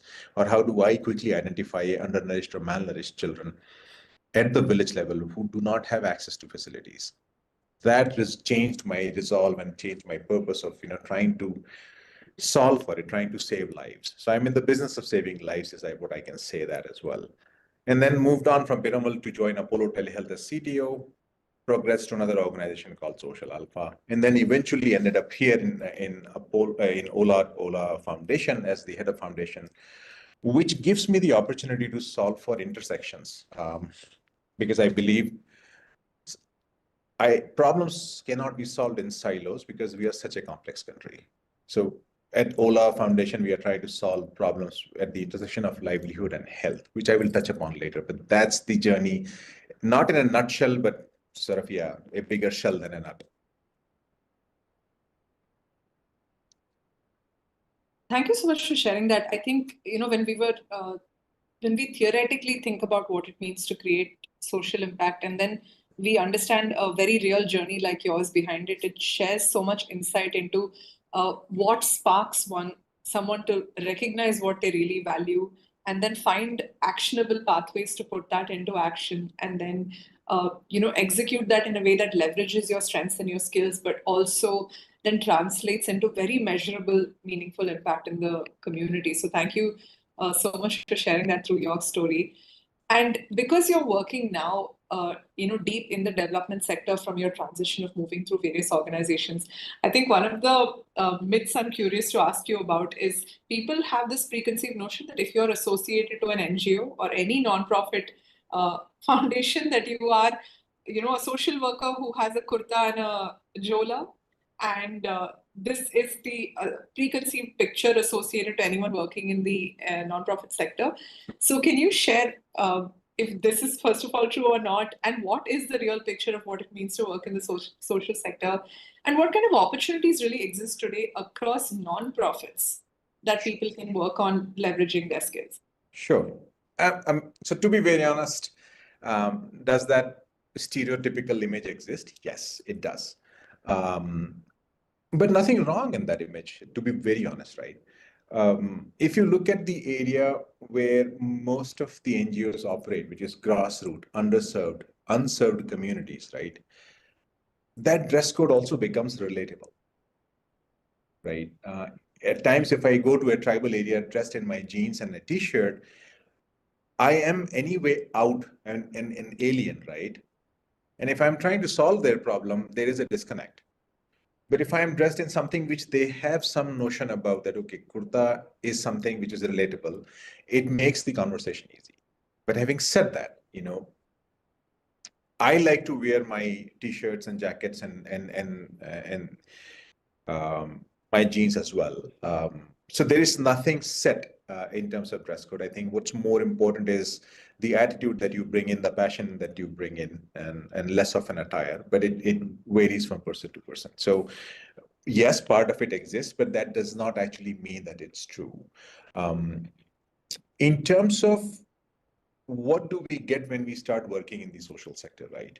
A lot of what Bhakti spoke about applies to it. There are multiple different avenues that you can pick and choose from and where you want to be. Social sector is not, there's another notion that social sector is for people who either were trying to be someone, couldn't be that person, hence this was, this became the primary source of their employment. That's not the case. I have met some of the smartest of the people who are highly qualified working with a resolve to solve societal problems. So yeah, it depends upon, is it your calling? Have you thought through it? Or have you spent time on, thinking about, I want to also solve for bigger problems?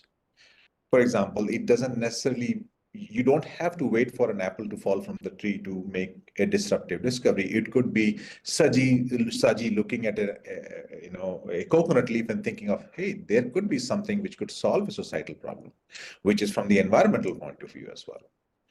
So likewise, there are multiple different problems. I think the challenge is that we don't talk much about these problems. For example, if I give you an instance that 6 out of 10, close to 6 out of 10 women in India are anemic in the age group of 15 to 45. So that becomes a problem when you start looking into it. And that becomes a huge problem because we are now talking about adolescent health and the health of the woman when they get into childbearing age, right? Because there is a risk for both. So how do you solve for those? So when you look at that problem, you're trying to solve for health. And then, like I said, we work at the intersection of health and livelihood. You have to give people enough for them to earn, to be able to spend on their health. And you can't do that without solving for the livelihood problem. So people who join the social sector come from a variety of experiences who can create these opportunities or find those undiscovered simplicities where those white spaces lie, for which solutions are needed. It could be in livelihood, it could be in climate, it could be in agriculture, it could be in health, it could be in technology. I have been a technologist. We have been trying to solve for data collection problem for health at the ground level, and we've been, it's been really difficult. Because your challenge at the ground level is not technology. Your challenge at the ground level is how do people buy into technology? So there is scope for people who are specialists in behavioral health. There is again scope for people who are specializing in mental health as well. So, like I said, there are tons of opportunities exist, irrespective of where you come from. Even if you are a doctor, there are opportunities for you to solve for societal problems. You could be a doctor in an MD community medicine who is specializing in solving health problems at a community level. You could be an engineer. You could be a structural engineer and trying to figure out how infrastructure works. You could be a data scientist as well. So like I said, a lot of what I am speaking right now, Bhakti already touched upon these. There are opportunities. It's just that we have to start thinking about what else lies out of the common and what is the norm, and look at those adjacent possibilities.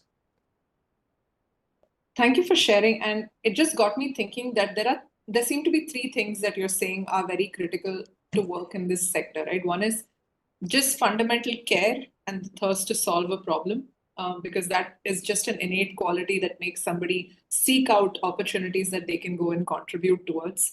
The second is that they don't have to feel like academic background has anything to do with the area that you can create impact in, that it's a multidisciplinary lateral approach where people can serve across sectors.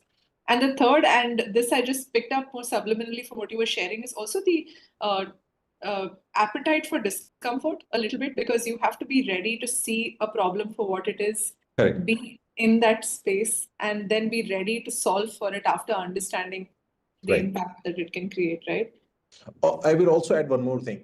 There is an element of delayed gratification at times. But if you know, if your purpose is to solve a bigger problem, which is a societal problem, these things take time. But it's worth fighting that fight. Oh, absolutely. You're right. And I think that that the appetite to do that and the ability to hold that fort to get to that point, I think is an incredibly important quality for someone to have. So in the context of the projects that you have now been working on, can you share what type of professionals you work with who come from different backgrounds, and do they have a formal education or experience in any way in the nonprofit sector, or what kind of skill sets and qualities do they bring to you? You're right. So wide variety of skills. It depends upon at what layer we are thinking of. If I'm thinking of field operations, for example, there are people who in my team at the field level who are qualified people who have done masters in social work. Now, if I move a layer up in terms of operations, I can have people from variety of fields who could have done their MBAs are looking at operations, who are tech folks who are looking at tech operations or support, right? I have worked with doctors who were looking at telemedicine consultations. I have worked with doctors who are community medicine specialists, right? I have worked with data scientists. I have worked with amazing technologists when we were building those tech systems in my previous organization. So I cannot think or single out a single qualification or single professional or non-professional qualification where an avenue cannot be found to work in social sector. It's agnostic to your qualification, because the problem is so big that it has room for everyone to do something or contribute towards. So yeah, I mean, like I said, if you're looking at, let's say if somebody gets into farm-based activities, correct? There is a huge opportunity for farm-based livelihood to think through it, right? Somebody who is looking at, let me go back to Saji's example, right? He has two kids who are completely non-tech, are now looking at something which is part tech as well, right? So there is an opportunity for you to also look at or pick a societal problem. It doesn't necessarily mean that you have to work in the social sector or development sector. You can pick that societal problem and solve it as an entrepreneur as well. So there is a different avenue to solve a societal problem by becoming an entrepreneur. So it's a completely different journey. But are you creating an impact? Of course, yes. You could be doing waste management. You could be doing something, solving a climate problem where you have built a tech which you as an entrepreneur want to monetize, which you can do, but you're solving a bigger problem. So social has a broader definition. It just doesn't mean that you have to be part of a not-for-profit or a charitable trust or any other organization who has a CSR. You have multiple ways to solve for it and have a very thriving career in it. Thank you so much. I think that this brings us to a very important junction, because this conversation, right, about how people who have diverse backgrounds, like being a data scientist or a medical professional, can have personal growth and development and create Yes. impact is not a conversation we're having in school as a regular format of counseling conversations, right? It's not, when we talk about the top 20 career pathways, we're not talking about the profession in light of what it can do for society. So these examples and the illustrations you've shared have been really great in connecting that dots. And with that, I want to ask you the last question, which is, how do we ensure that schools can prepare students? So how can counselors work with preparing students to build more exposure or awareness of these possibilities? How can they help them cultivate the right mindset also, the right skills and the qualities to pursue a path in this domain? Right. I will, so before I go to the counselors, Kritika, I will just touch upon a different layer where you, as your own self, imbibe certain values which come from your family, right? So parents are also important when they give you the value of empathy, when they give you the value system of compassion and respect and whatnot, right? I think for counselors, it is also important to leverage those, but build their narrative around how, let's take Saji's success story. There are multiple success stories which can be showcased to the parents and the child that, hey, there is a lot of scope and there is a world out there where you have opportunities where the kid can do a lot of those things. So I think it's also important to educate the parents around why taking a risk, be it an entrepreneurial risk, or why looking at a career in social sector is also important. Or if you look at it, having a professional career, but the thought in the kid's mind that I can contribute and I can be empathetic, I can be, I have all the elements of humility and I can solve for a societal problem while earning a decent amount of money while I'm doing something. That is also important. So specifically for counselors, what I feel, showcasing success stories, that how people have gone up with multiple different qualifications and done something good in serving the society. Teaching them how to look at or inculcate the habit of, like I said, empathy and compassion. Suggesting them to maybe volunteer and understand that what volunteering brings to the table, right? Or being an intern while they are studying what they are studying. It also opens up the avenue of them understanding how a third sector, which is the development sector, operates.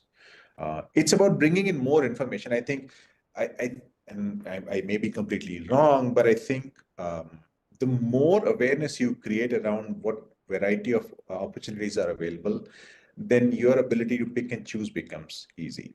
And success stories also feed in that, like I said. They give parents and the child a comfort that there is a pathway there.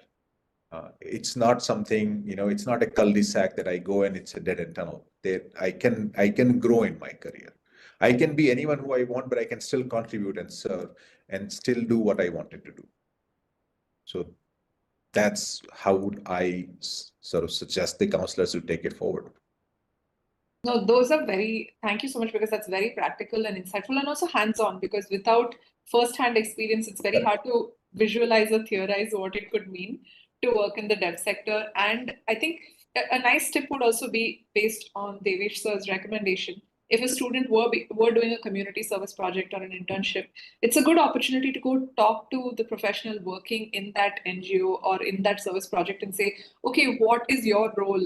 What do you do on a day-to-day basis? What are some skills you think I should have to work in this space like this? And what is the growth potential for it? These are simple questions that can be conversation starters on a field visit that a student can do. Yes. That will really pivot possibilities. But yeah, I'd love to invite any closing remarks that you have before inviting our next speaker.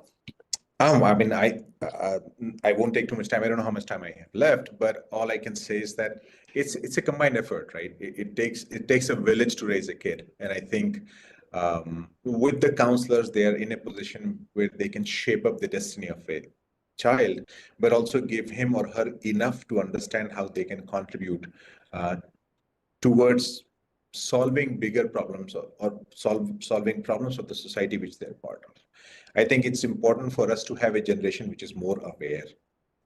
While technically, from an information point of view, they are aware around what's happening, but also giving them a reality check of there are other problems which need to be solved for. So the more talent we have, that's something which I sort of face when I'm hiring talent.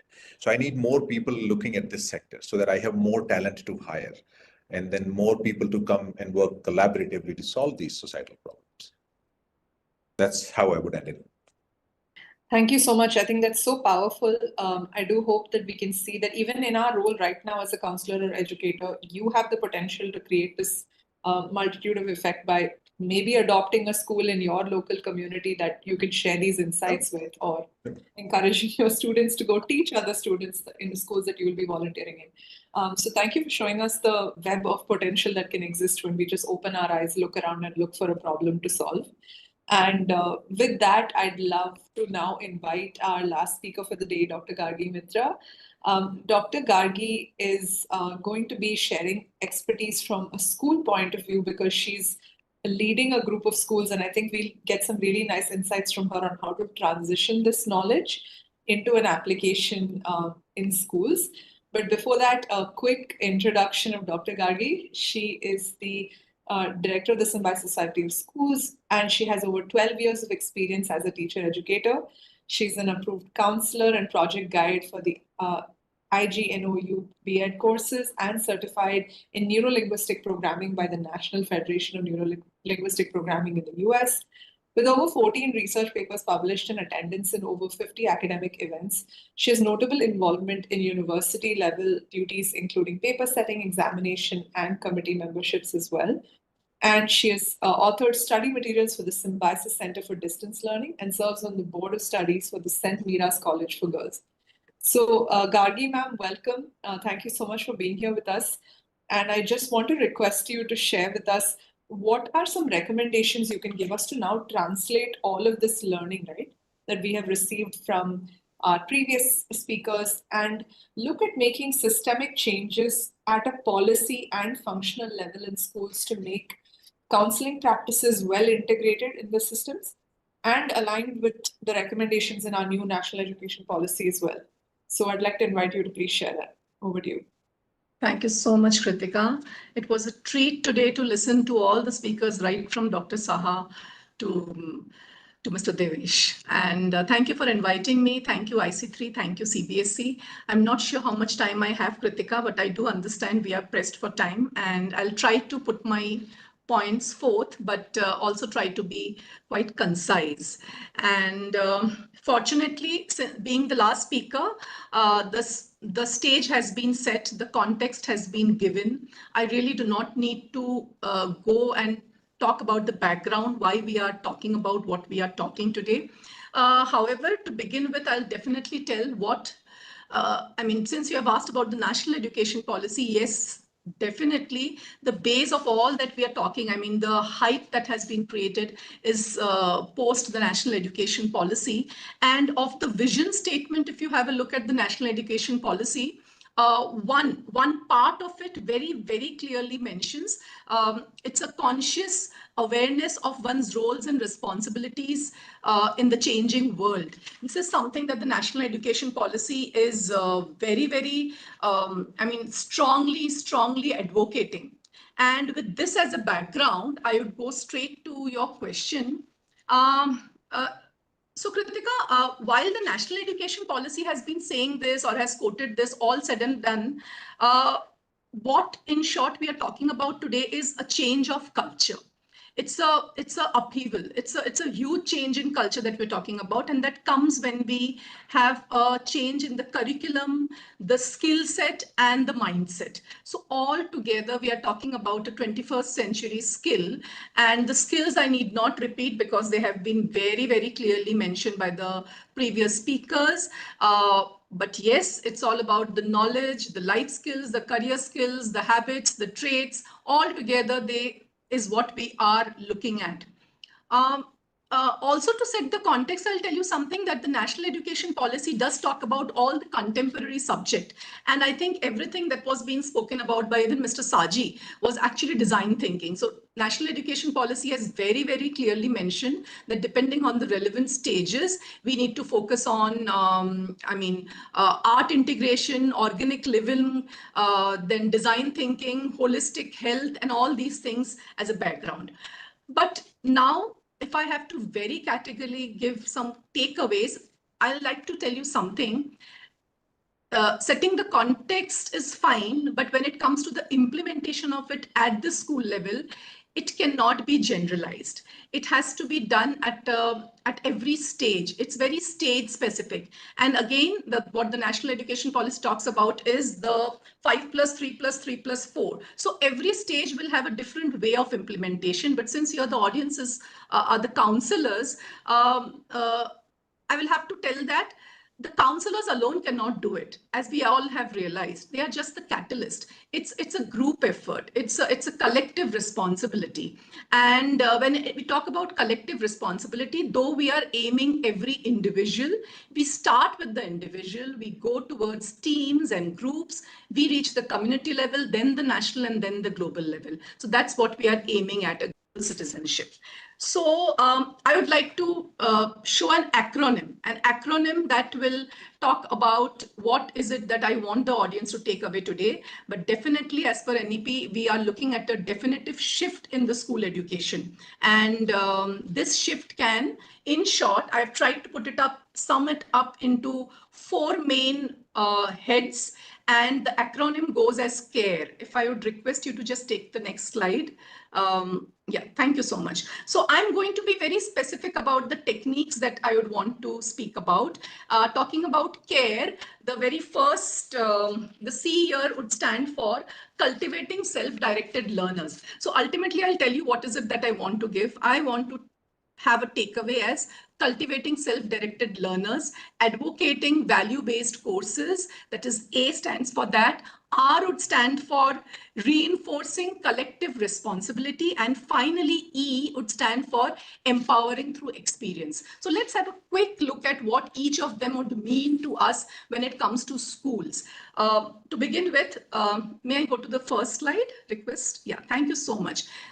Here, there are just a few pointers that I have given, but when we talk about cultivating self-directed learners, I'll start with what we can actually begin by doing, and something that I can say that very confidently because it is something that we are doing in our schools. So NEP has again stated about the progress cards, and that also a holistic 360-degree progress cards, which would assess the learner's cognitive, affective, psychomotor domain, everything. So yes, we need to have some kind of a drastic change, but progress card cannot be just what the teacher puts in that. It has to be a progress card that also has self-assessment and peer assessment. It has to be something where I can track the growth of the student throughout the school years and prepare them for the world of work outside school. So here, if I have to give you very, very specific strategies, I can tell you so let's say they are the early years learners. So since we have a group of schools and they are right from early years till the standard 12th, that is the secondary education, I can say that we can have them. So let's say we have choice-based learning centers. Basically, we need to keep rotating the activities daily and expose these children to choose what they would want to do on a particular day. Well, this applies only for the early years, though. You cannot have it for the middle school and the higher school. So when we talk about choice-based learning center, they can be based on their reading, art, science exploration, or something extra. So it can be a structured exploration. It can also be an unstructured exploration. But the objective here is very clear that we want to encourage the natural curiosity of the learner. See, this is just the first step. Another thing before I miss it out, I must say, a misconception, a myth is that career talk can happen only once we reach the secondary level. I believe we need to forget that. career talk or the preparation or the mindset needs to begin right from the early years. And that's why I'm very clear about when I put this point about choice-based learning centers. You cannot start talking careers after the student reaches standard 8th or 9th. It has to begin early. And this is how we can begin. We can have project-based learning. Allow them to take ownership of their learning. It's important. Yes, you have your checkpoints. Definitely. It's a much needed thing. You give them the resources, but let them set their own goals. Create action plans and track their progress. Make them accountable. This is important as this child grows higher towards the middle school. Okay, ensure that you have set the outline. You can also go for learning contracts. So important. It's a contract between the teacher and the student, between the counselor and the student, or between a group of them. They make their own outline. They know what they have to do. They decide how they want to plan their learning, and then they demonstrate that. They demonstrate that with certain do's and don'ts, which is a part of the contract. See, this session does not allow me to go into depth into any of these techniques. So these are just names and a few, these are just the tip of the iceberg part that I'm talking about. But yes, definitely each of these techniques can take an hour if we have to actually talk about them. So these contracts can be very flexible, but it will make the student responsible at the end of the day. Very important part in making them self-directed learners is having reflective journals. Reflection, nothing works better than reflection. Use prompts. Yes, you can use prompts to guide their reflection. Help them to develop the metacognitive skills. Create opportunities for them so that they can reflect. I'll come to one example as soon as I'm done with a few techniques. So we can also think about peer learning, peer teaching. Create opportunities. Ensure that the students teach each other. Maybe very small concepts, very small ideas, but it's important that they start that. They take ownership. Everything is aimed towards direction, self-direction. But as the student grows higher up, when they come to the secondary school, ensure that you include opportunities for internships, job shadowing, independent research projects, because by now, hopefully you have built the base. The child knows what the child is expecting, but do not leave the child. It's important here, counselors, you need to mentor them. Very important. Pair the students with mentors, have regular mentor meetings. Now, when I say mentor, need not necessarily always be the counselor. Just help student, ensure that the scaffolding is done. And in general, apart from this, it's important for creating self-directed learners that you create a proper classroom environment. Very, very important, where questioning can be encouraged and valued. It's important that you value their questions, however you may feel about the question coming in. Please value what they have to say. Provide a constructive feedback and immediate feedback. You cannot be waiting for the feedback at the end of a particular session. Encourage them to assess their own self and the peer feedback. Okay, and another very important thing when I talk about this point is resource accessibility. There's no point in me showing that I have this lab, that lab, that lab. You may have 100 of labs, but what's the use if the student is not given the access to it? So it's extremely important even for the student to cultivate the self-directed self-direction, that you give them the access to those resource rooms. I'll quickly tell you something. So what we do, one small example. So we ensure that all our students, and when we say students, I'll give you the example of the lowest grade student, that is standard 1 and 2. For each and every concept that we teach in our schools, we ensure there is a reflection. They decide what they want to. Of course, the nudge is there from the teachers. They decide how they want to study, and at the end of an event or at the end of a unit, they discuss. They discuss what went right, what went wrong. As I said, I don't have that luxury of time today. Otherwise, I would have shown the kind of worksheets that the standard 1 child fills up, gives a proper feedback about what went well for the lesson, And it's all individual. There is nobody judging the child. Even if the child writes that I did not enjoy the lesson, that's perfectly fine. Okay, so a very recent thing, in Pune, we have a 1,000-year-old tradition called as the Palki.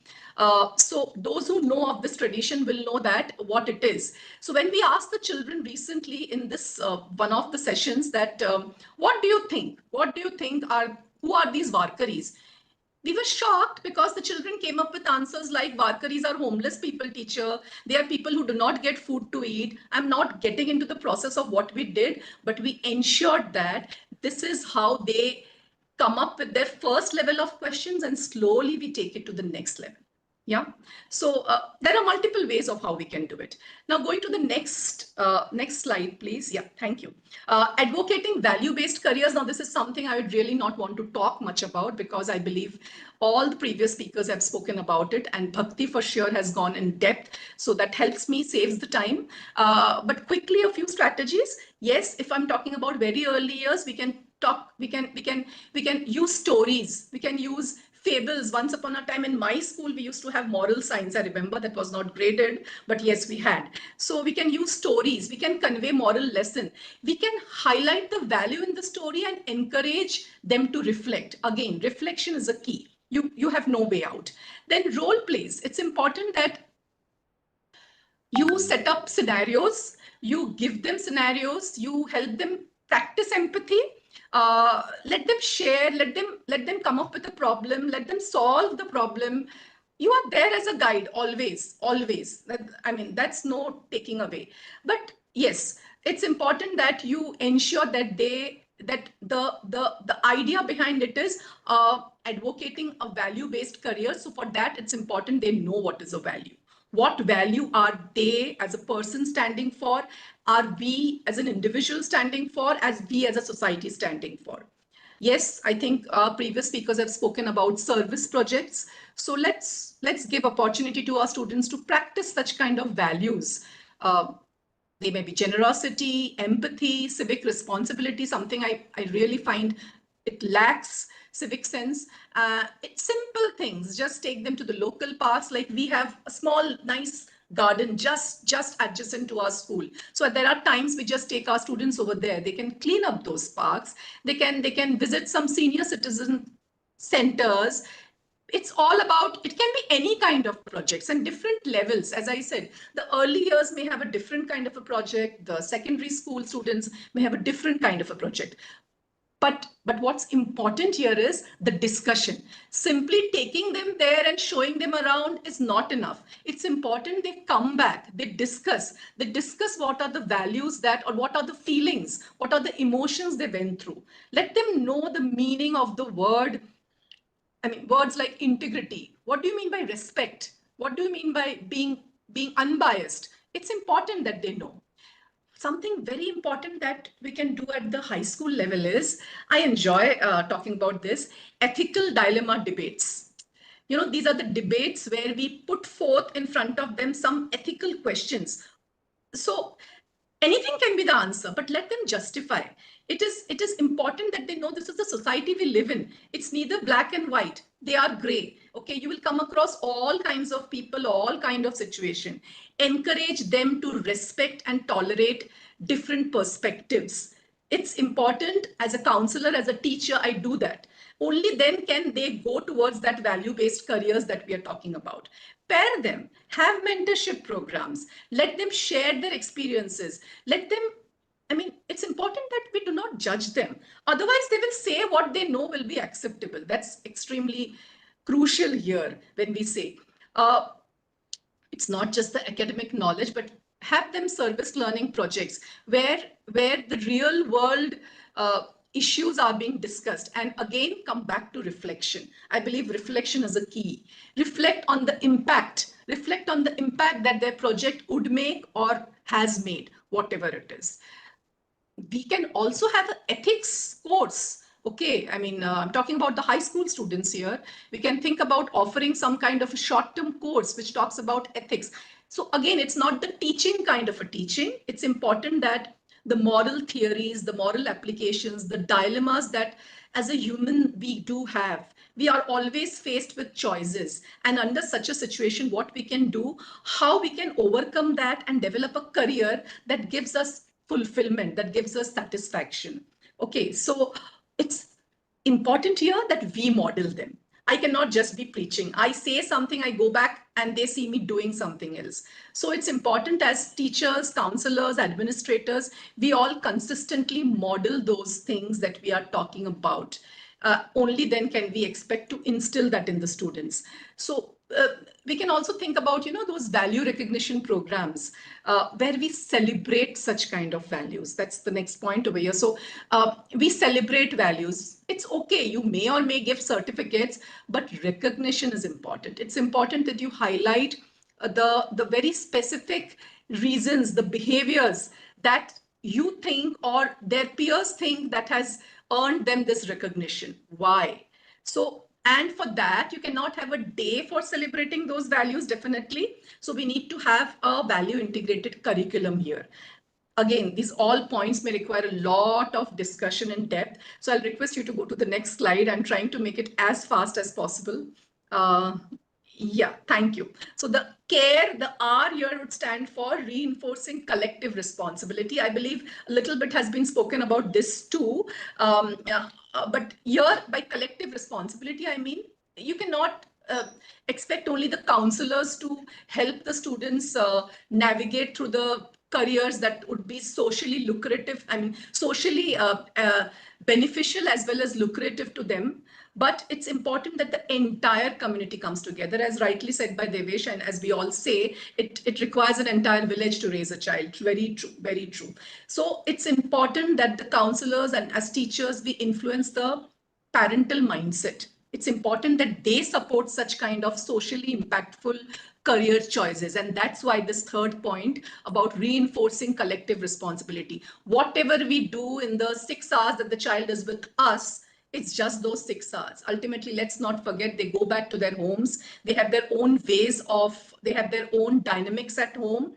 And it's important that when we are talking about a collective responsibility, we involve everybody. When I say everybody, apart from the school, all the other stakeholders, let's involve the community, the alumni, the volunteers. It can be anybody and everybody that you can think of. So in our schools, we try and invite as many community people wherever. See, we don't, I mean, we just happen to ensure that whatever we are teaching, whatever we are doing, we do create such opportunities where we can invite such people to our schools.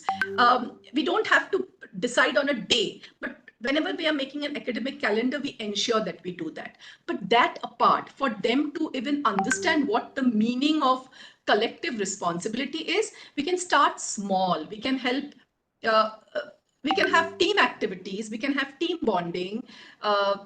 You can just highlight on what it means to come together, what it means to collaborate. So of course, we can have community service projects, but then assign roles to them. It's important that we assign roles and responsibilities to each group member. It should not be that just because it's a group work, 2 of them are doing the entire thing and the others are just hanging around. So no, that doesn't work that way. It is like we sink or swim together. Okay, so assign roles and responsibility, it's important. Classroom is a cluster, let's not forget. So peer mentoring would also help them. And yes, inviting parents very often, as and when. So at the start of the year, what we do is we circulate a small Google form to our parental community where we take in what are they good at, irrespective of whatever their educational background may be. It's important that we ensure that the parents' love and passion for what they are doing is important. And over the year, whenever we find a right opportunity, we invite those parents. So one activity that we do in our schools is Wonderful Wednesdays. So usually this is a bagless day, especially I'm talking about the foundational years and the primary years. Our students do not bring bags on that day. And this is the day when we develop all kinds of, so it's a skill-based activity day. And this is the day where we invite our community people. They can be a potter, can be a parent who has a passion for photography. Last year, we had a parent who had been to Antarctica, so came and showed all the photographs. We had different parents who come and share their passion. So even photography can be a career, and you can photograph for the right reasons. It need not be a social media photography, okay? I mean, I'm not saying that's not right, but we can always, and these are the ways how we give them the real life examples. We ensure that they get to see the real life heroes, and they get to see that, okay, there are different ways of looking at a particular thing. So again, for the same thing, it's important as they go higher up. We introduced service learning initiatives. We have ethics, social responsibility courses. Now, when I say courses, of course, in schools, you don't need to have a course like this. It can be an after-school workshop. It can be, let's say, a monthly meeting. Okay, another thing that we do is we have clubs in our school. We ensure that these clubs are aligned to the UN's Sustainability Development Goals, the SDGs, the 17 SDGs that we have, and each child, they choose their own club. It is not that it has to be equal, that, okay, fine, no, we cannot accommodate so many, nothing of that sort. We have very thoughtfully offered them the clubs, and that's a practice, well, we just started from last year, so we are learning. We are very new in that, but we do celebrate the collective achievements also during these different kinds of things that we do, the community service efforts that we take in. We celebrate all those sports victory. Ultimately, what we want to showcase is everything is a collective responsibility. So we have buddy systems, and again, coming back to reflection. So reflection doesn't lose our sight. Regular reflection and sharing sessions is a must. We do not have any specific time and date for reflection activities. However, yes, it's true that as and when we get time, we ensure that every child, again, we do not force the child. Only if a child really wants to come and reflect and come up with those things, we do that. Okay, now going to the last part of it, empowering through experience. May I request you to go to the, yes. Sorry, ma'am, Dr. Gargi, just a quick time check. We have a minute to wrap up if you Great. could. So I think I will just end with this then. So we do have field trips where we talk about this empowering through experience. So we go to places where they can actually see what our community is like, indigenous things. We have mud activities where they create things. Well, there are a lot of things that we do in our schools. I would have loved to really tell them. But yes, role playing is one such thing. We help them see how a store is managed. I mean, you can also take them to a farm, take them to a small, I mean, we have a nice museum over here, Zapurza Museum. So we take our kids over there. That's a beautiful place. It's not a typical museum. You can Google it and find out. So we give them all kinds of exposure where they can empower through the experience, but it's all in a safe and controlled environment. Again, we ensure that they start small businesses and they have projects. So well, it's endless. Through this, we teach them budgeting, we teach them marketing, we teach them management skills. I mean, all these things are a part of it.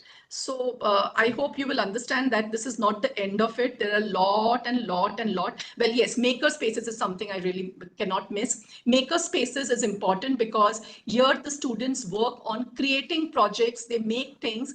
I'll tell you, I had just one last quick thing I need to speak. I had been to a school a few years back where they had displayed a few questions on their notice board right at the entry. These questions were real life problems that the school was actually facing. The school faced a problem like they had a midday meal scheme and they did not know when the gas cylinder would just go empty, and at the crucial time they had to fix the gas cylinder again, get something. So they put a question on the notice board saying, can you help us find a solution to this? Then they said, okay, the cat comes every day in the kitchen, they drinks milk. I mean, I was so amazed to see that school displaying all their real life problems, and it was open to the students to actually come and share their ideas and actually come and create the real world solution, the problem. Last thing, something again very recently that has happened, we were doing in our schools about the elements of a story and how stories should be written, etc.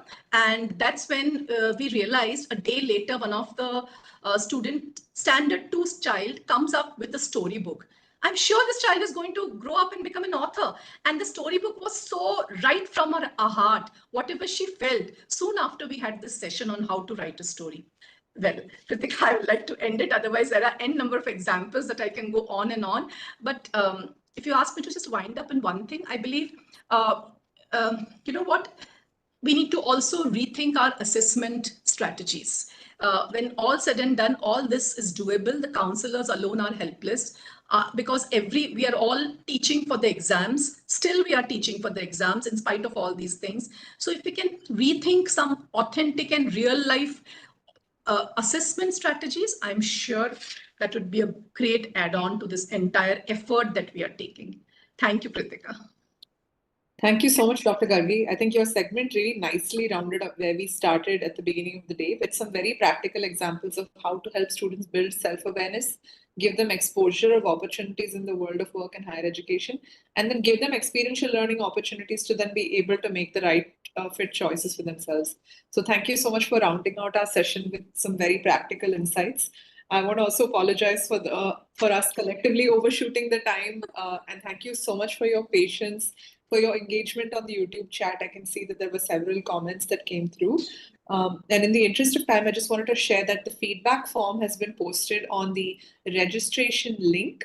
So kindly make sure to go to the registration link to fill the feedback form and the quiz for today's session so you can acquire the certification. And I'd like to now invite Ekta from the CBSE team to share a quick word of thanks before we close the session for the day. Thank you. Thank you. Thank you so much, Dr. Gargi.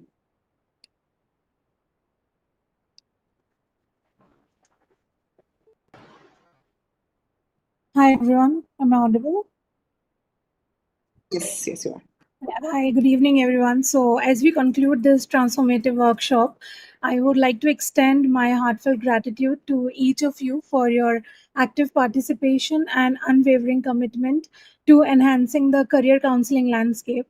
And I would like to thank Saha sir and Saji sir for highlighting the essential role counselors play in shaping a generation of informed and purpose-driven individuals. And not to forget our expert panelists, Gagi ma'am, Bhakti ma'am, and Devesh sir. Your contribution to this workshop has been invaluable, and we are very grateful for the time and effort you invested in sharing your expertise with us.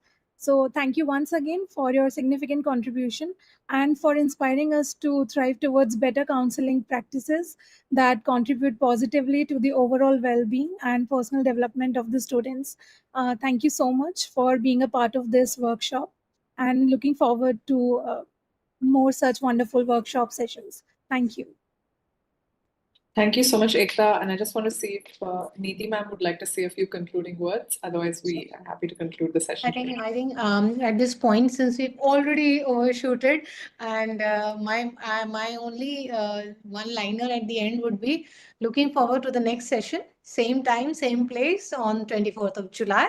That would be for the parents. So stay tuned. Thank you so much, and have a good day.